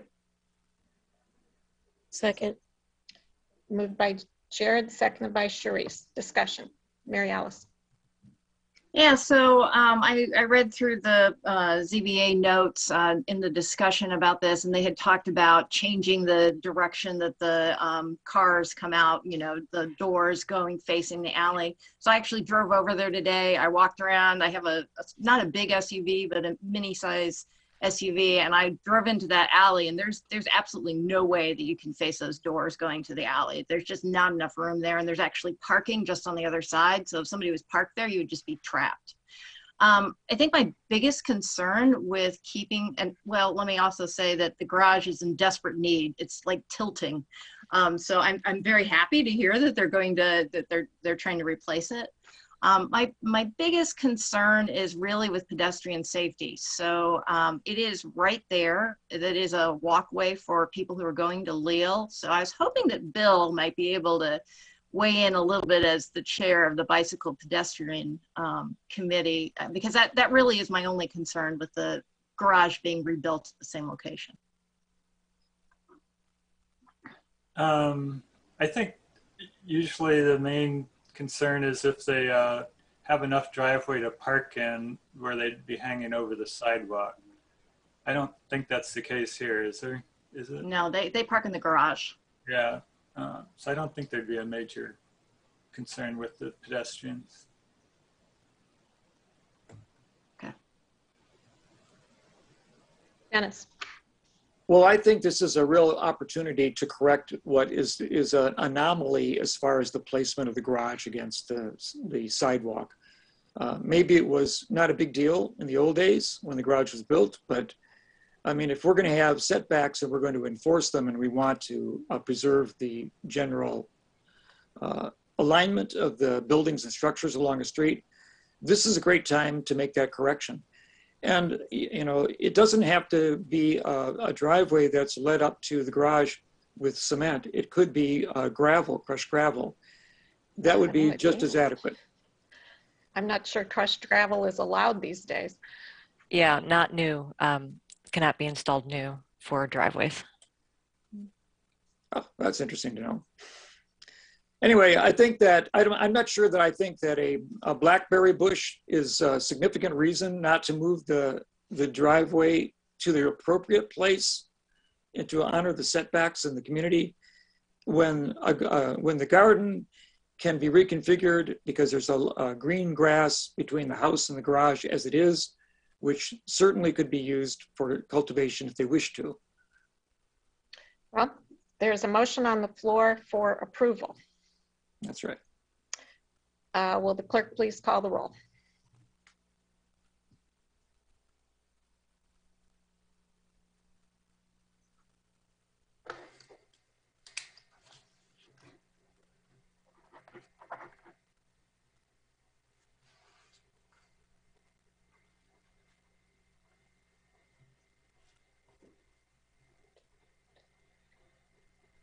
Phyllis, are you there?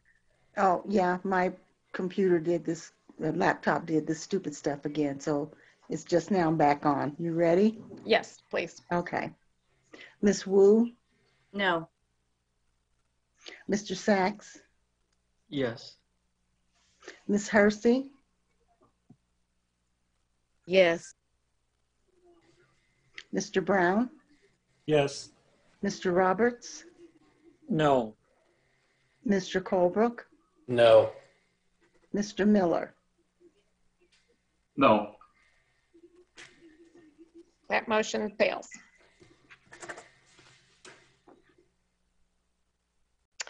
Next item is ordinance number 2021-03-010, an ordinance approving a major variance, 1006 South Wabash Avenue. ZBA case number 2021 MAJ01. More garage case for you guys. This is a request by Deborah Berthold for a major variance to allow a garage roof overhang to extend 6 inches into the required 18-inch setback from the south property line at 1006 South Wabash Avenue. The February 18th, 2021 meeting, the Zoning Board of Appeals voted unanimously to forward this case to City Council with a recommendation to approve. Staff concurs. This is a location map of the property. The existing garage roof encroaches 6 inches in the required 18-inch setback, 12 inches from the south property line, and has been on the property for over 50 years. The roof of the new garage would also encroach 6 inches in the required setback, and the garage wall will be 22 inches from the property line. The new garage will be rebuilt larger to include a workshop, which will be used to make stained glass and mosaics. This is a zoning map. The property is zoned R3, single and two family residential, and surrounded by R3 zoning. This is a site photo of the home and the garage. The request is for a major variance to allow the garage to be rebuilt 12 inches from the side property line. The narrow lot width creates a practical difficulty in rebuilding the garage 18 inches from the property line, and there is a tree in the rear yard that prohibits the garage from being built further north and east. The house also prohibits the garage from being built further north. The garage would be rebuilt longer to include the workspace, but the width would remain the same. Per building code, the exterior wall of the new garage would be required to be 1 hour fire resistance rated. These are the two garages. And this is a site plan. To summarize, staff found that the application meets the requirements of the requested variance. The added workshop space will be used to make stained glass and mosaics, which do not generate noise or cause a nuisance to the adjacent property. And here's an aerial of the site plan as well. The City Council has the following options: approve the ordinance with certain terms and conditions, or deny the ordinance. And as I stated earlier, the ZBA voted with 5 ayes and 0 nays to forward this case to City Council with a recommendation to approve the request with the condition that the garage generally conforms to the site plan in Ordinance Attachment A. Staff concurs, and I can answer any questions for staff. Mary Alice. Well, were there any letters? Did you receive any letters from the neighbors, especially the neighbor that it would be it would be over? No.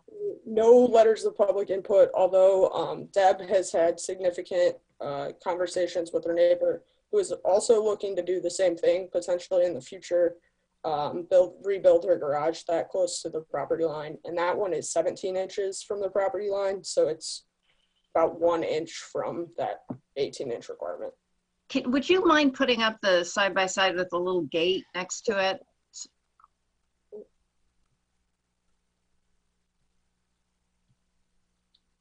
One second, I closed it prematurely.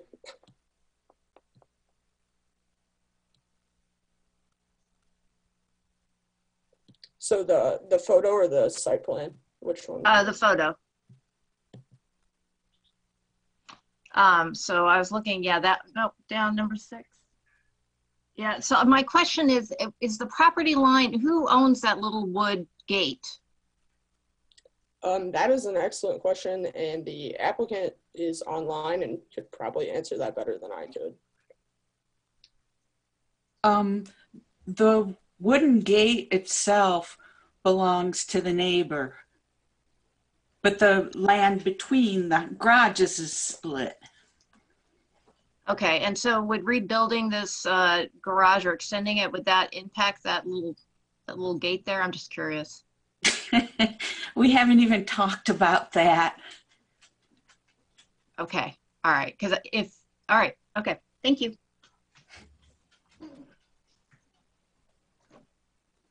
Any other questions?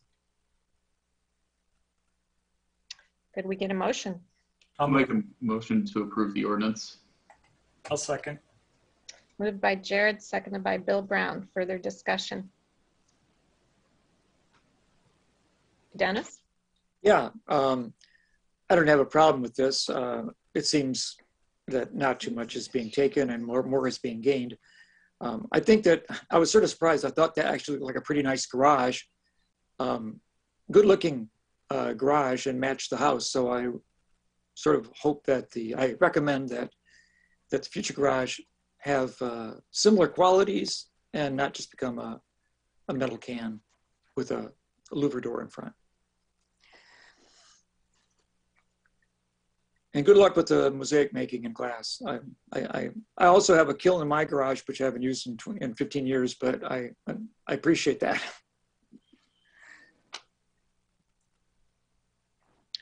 Okay, will the clerk please call the roll? Ms. Wu? Yes. Mr. Sachs? Yes. Ms. Hersey? Yes. Mr. Brown? Yes.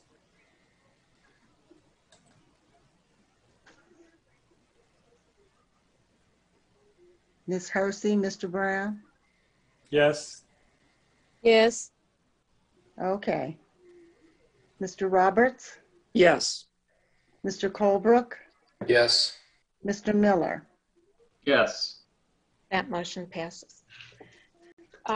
Next up are mayoral, staff, board, or commission appointments, and there are 4 tonight, and I believe the new deputy fire chief, police lieutenant, city attorney. Can you turn on your videos so we can see you?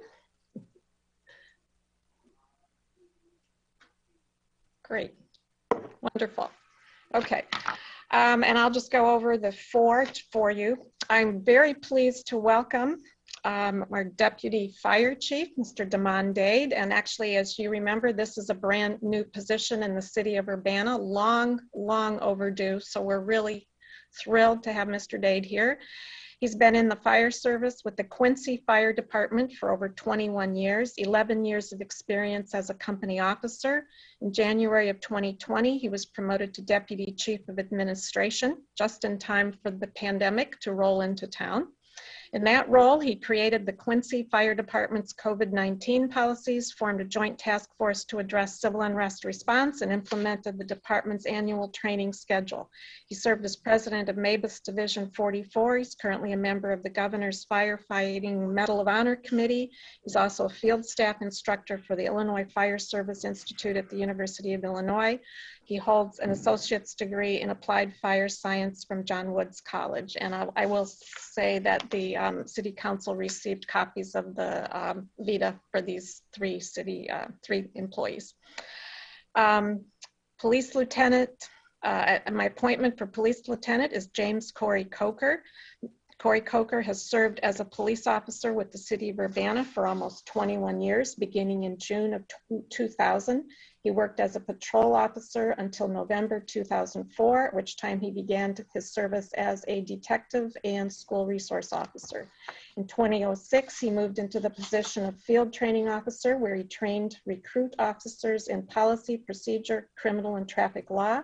He was promoted to the rank of sergeant in March of 2012, which is the position he currently holds. He supervises the day shift, manages rosters, briefings, and trainings, assists in the preparation of the departmental budget. He serves as the crisis intervention team coordinator and conflict management instructor. In 2014, he received a life-saving award, and in 2017, he received the Heroism Award. He holds a Bachelor of Science degree in criminal justice from McMurray College, has served as an adjunct instructor in advanced verbal defense and influence at the U of I PTI, Police Training Institute, since 2015.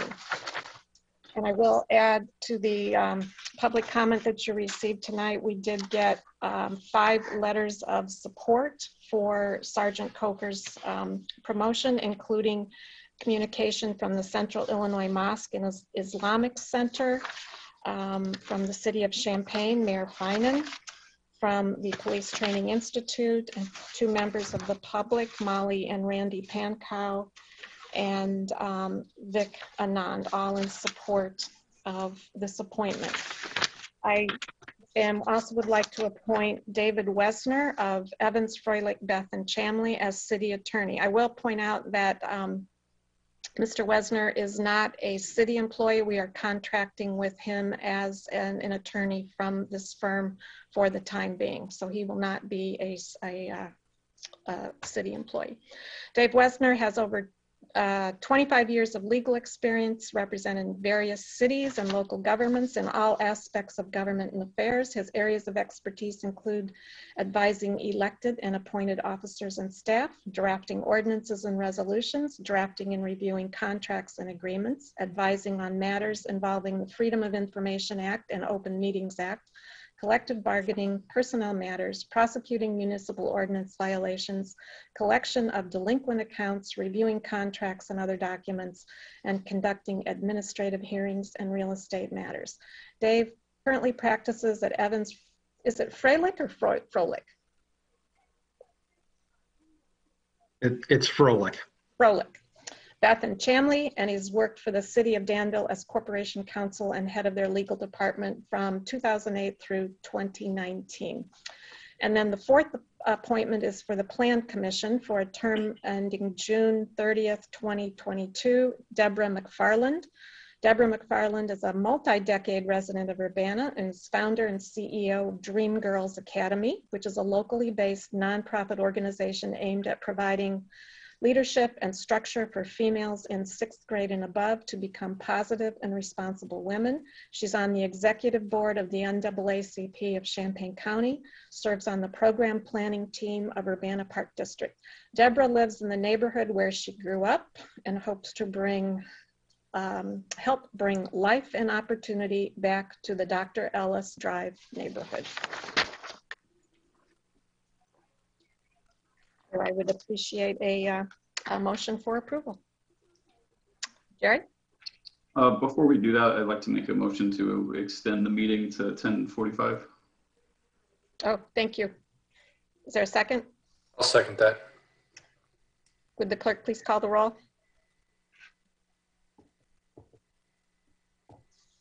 Ms. Wu, Yes. Mr. Sachs, Yes. Ms. Hersey, Yes. Mr. Brown, Yes. Mr. Roberts, Yes. Mr. Colebrook, Yes. Mr. Miller. Yes. That motion passes. Madam Chair, I have another motion, if I could be recognized. Jared?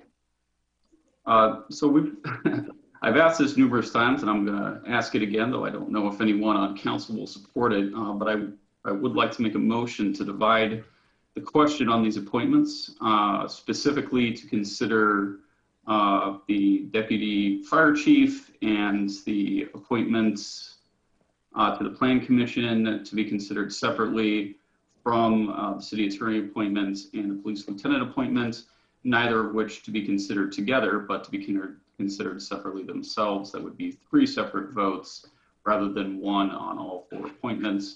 I believe that the varying differences between each one of these jobs deserve individual consideration and individual voting rather than voting on all of them at once. So if anyone's willing to second it and we could have a vote, I would greatly appreciate it. But if no one else feels that that's worthwhile, I understand. I'd like to second that. Dennis Roberts. Yes, question. Mary Alice? I just want to understand. So Jared, are you saying that deputy fire chief and the Plan Commission would be 1 vote, and then the police lieutenant would be 1 vote, and city attorney would be 1 vote? Is that how you're correct? Okay, Yeah, all right, that's got correct. it. Will the clerk please call the roll? Ms. Wu, Yes. Mr. Sachs, Yes. Ms. Hersey, Yes. Mr. Brown, Yes. Mr. Roberts, Yes. Mr. Colebrook, No. Mr. Miller. Yes. That motion passes. So per that motion, may we have a motion to approve the deputy fire chief and the Plan Commission appointees? Mary I'm Alice? happy to make that motion. I move that we approve the deputy fire chief, Denman Dade, and the Plan Commission for Deborah McFarland, term ending June 30th, 2022. I'll second it. Moved by Mary Alice, seconded by Bill Colebrook. Any discussion? Will the clerk please call the roll? Ms. Wu, Yes. Mr. Sachs, Yes. Ms. Hersey, Yes. Mr. Brown, Yes.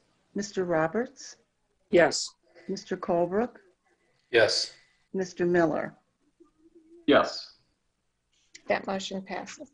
Deputy Chief Dade, would you like to say anything? Yes, ma'am. First of all, I'll say good evening to the mayor and the council, all the citizens who are still with us. First and foremost, I'd like to give honor to God who makes all things possible. I'm super excited about getting to join the already wonderful Urbana Fire Department.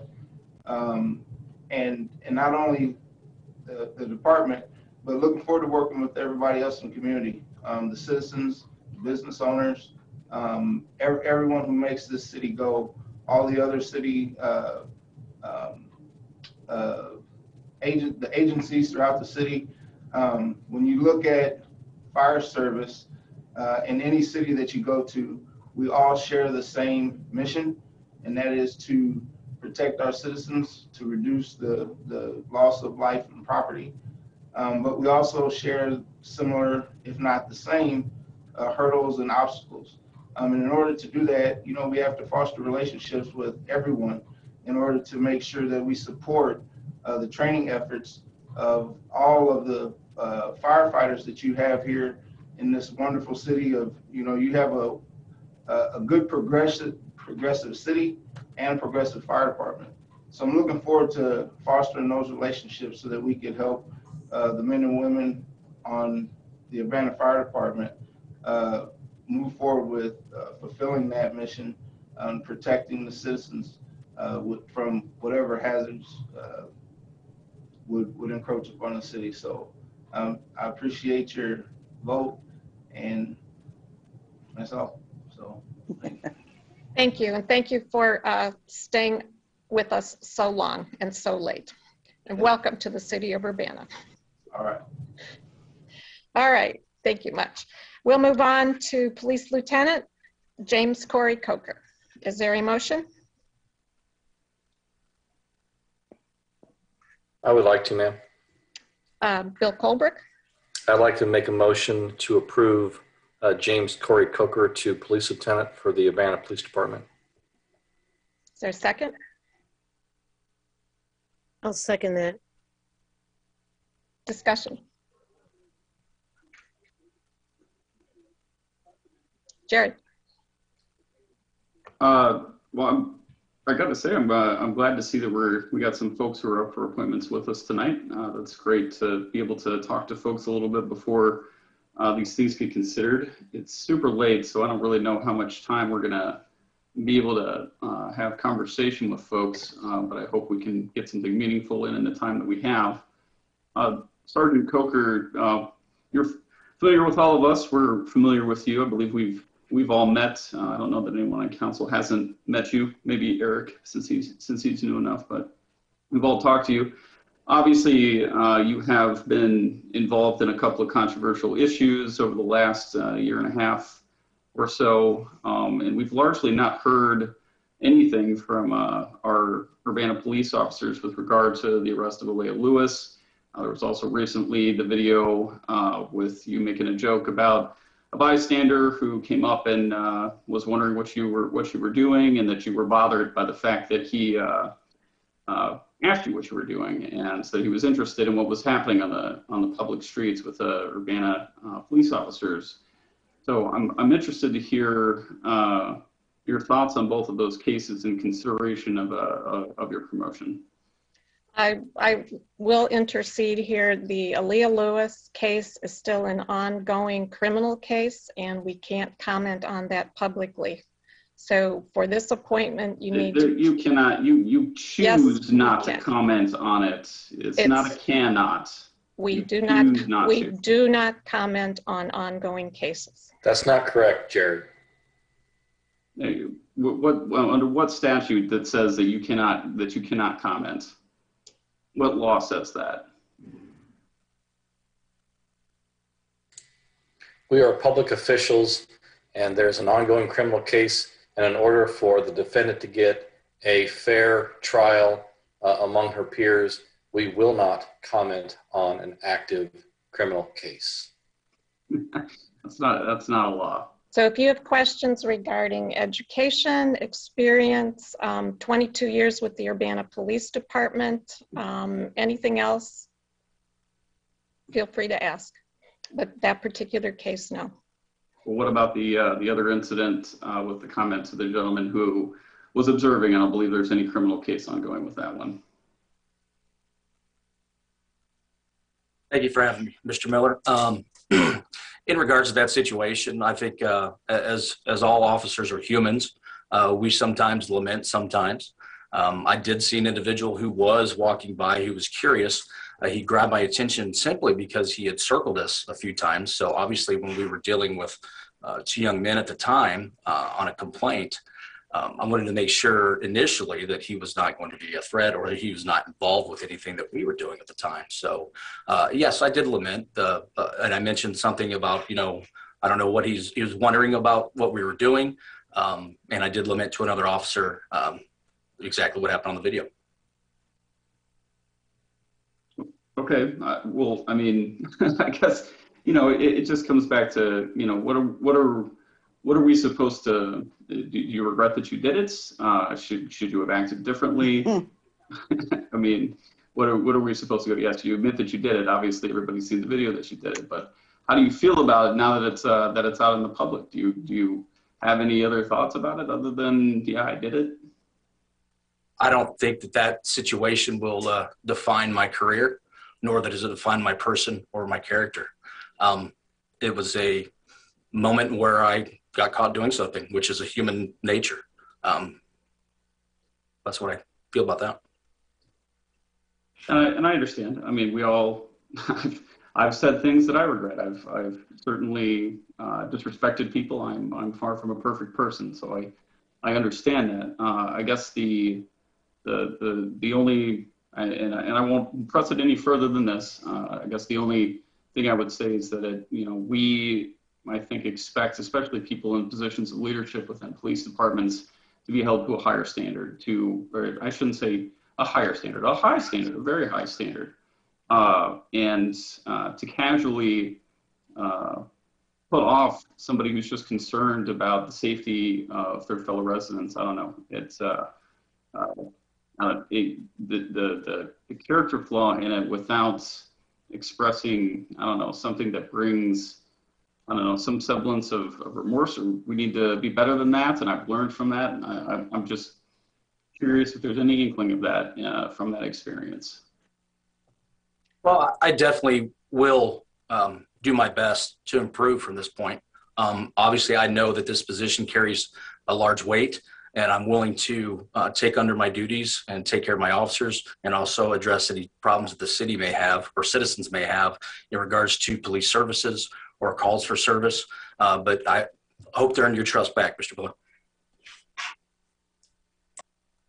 Any other questions for Mr. Coker? Sergeant Coker.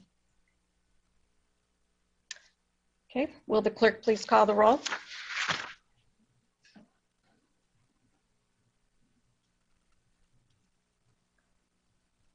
Ms. Wu? Yes. Mr. Sachs? Yes. Ms. Hersey? I'm going to say yes, and Ms. Hersey? I'm saying yes. Mr. Brown? Yes.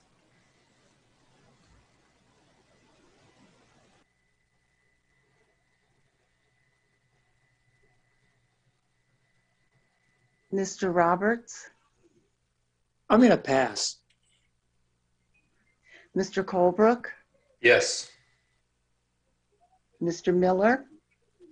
No, not at this time. Okay, I'm going to go back because the thing froze and I didn't get a vote from Ms. Hersey. Mr. Brown? Ms. Hersey? Yes. And I also wanted to just add to my yes is that I don't think a person is defined by or should be defined necessarily by after 20 years of service. You know, their one mistake or their one, I know I've said things that I regret saying sometimes. And so I've been in that hot seat. And yes, I think that Officer Coker has shown that he's capable of being a lieutenant. Okay, Mr. Brown? Yes. Okay, thank you. So that's 5 yeses, 1 abstention, and 1 no. Is that correct? Yes. Okay. All right. And the last would be a motion for appointing David Wessner for city attorney. I'll make a motion. I'll second. Was that, I didn't get the second. Me or Sharice, either one. Let's go with Sharice. Okay. Sorry, Bill. Mary Alice. So I wanted to know, this is the city attorney, which currently is Jim Simon, correct? I'm trying to figure out, we lost 2 attorneys, Kurt and Jim, and so this one only replaces 1. Is that right? And this would be a full-time position. Well, it's on an how would you describe it, Carol? As needed basis. As needed basis. As needed basis. And Dave's availability has been more than sufficient to meet our needs up to this point.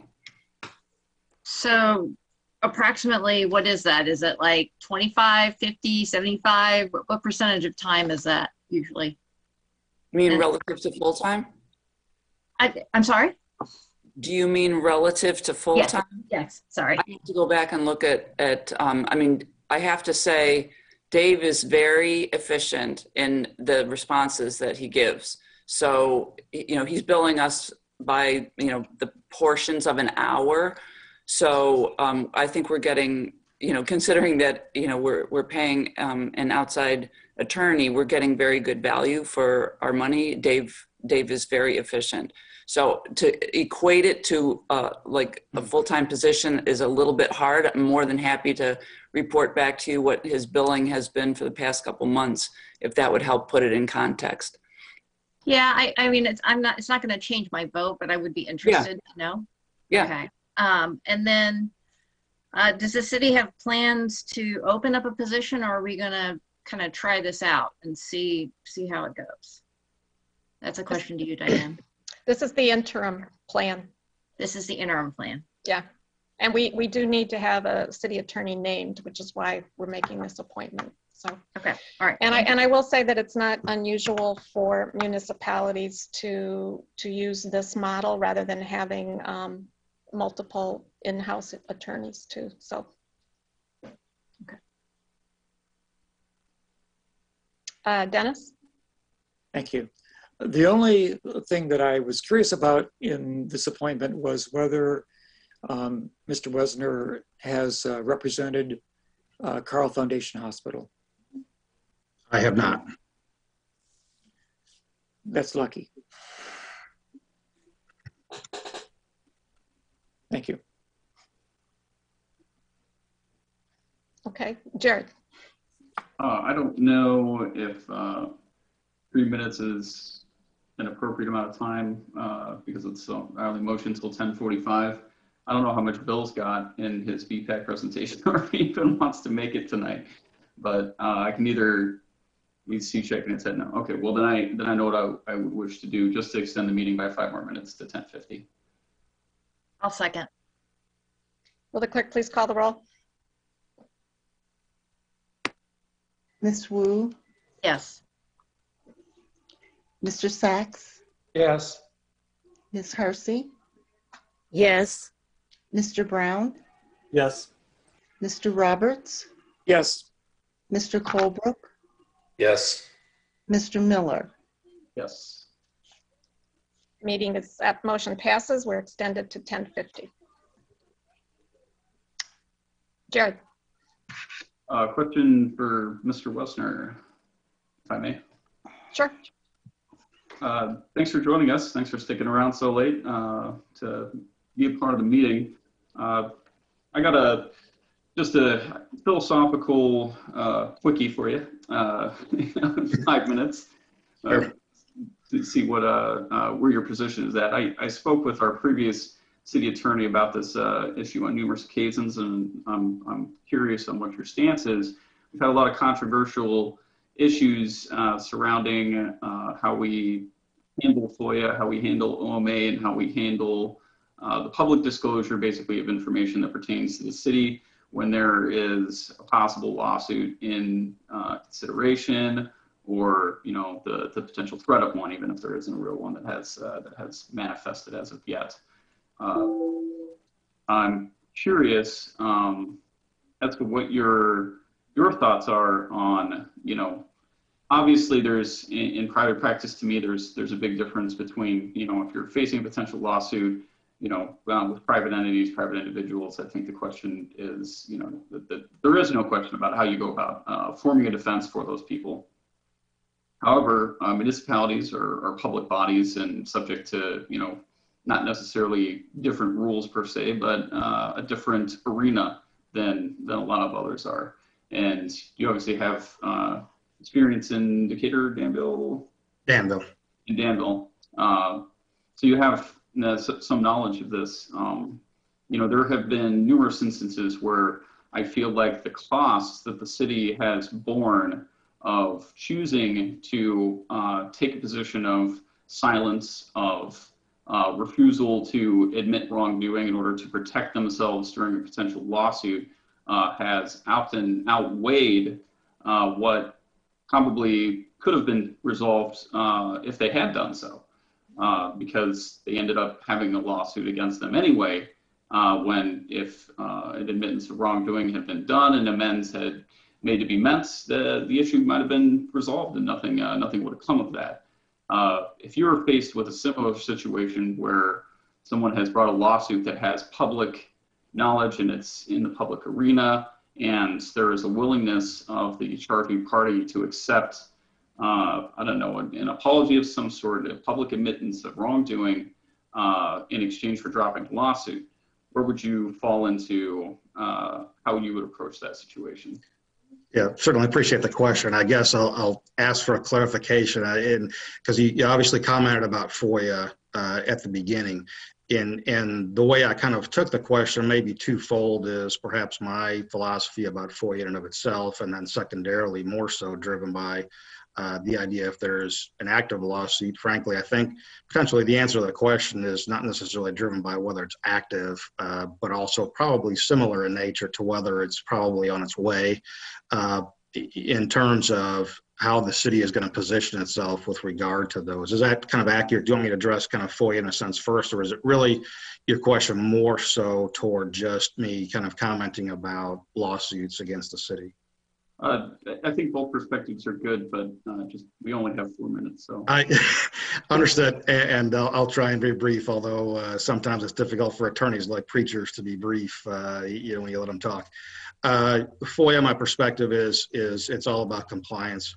The exemptions are listed in FOIA for a particular reason. There's solid basis for those, and I think it's more of once you evaluate the situation under what those exemptions are, is whether or not they apply. And if you believe that they apply, then you apply them, and then you kind of take that as it comes, so to speak. I operate with the ideas that case law and the statute are driven to the idea of being open and transparent. But as I said, those exemptions are actually in there for a reason. There's solid reasons for them and for municipalities to use them, with respect to those situations. And so, again, people have differences of opinions about, how those really should be treated and whether or not you should exercise those or not.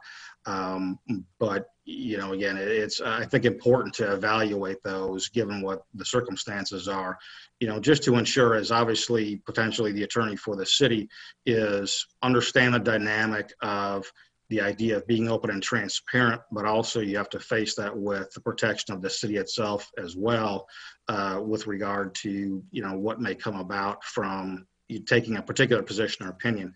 So it does kind of tail into your general question about lawsuits against the city.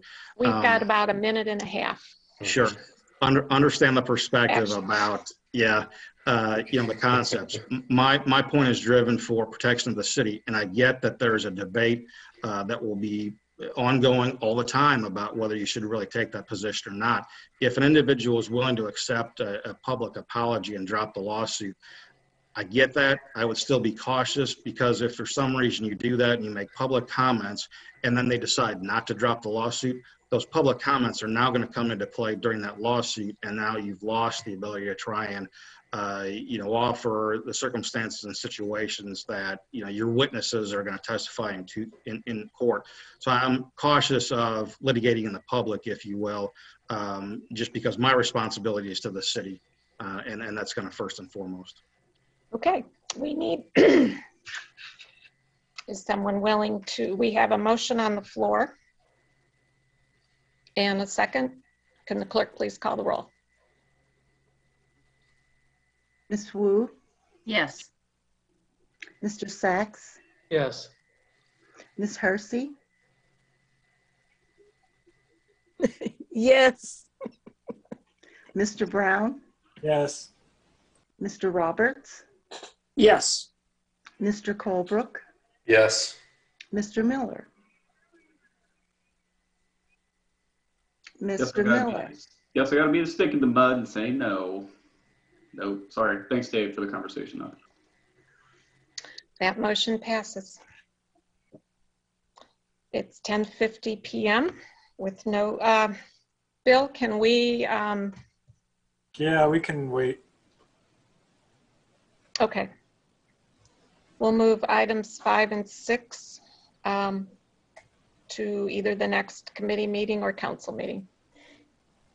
And I think we also need to congratulate Mr. Wesner and Lieutenant Coker on their appointments as well before the end I of the think meeting. you're right. So welcome. Congratulations. Thank you for your service, and we look forward to continued work with you all. Thank you. Same Thank you here. all for staying up so late.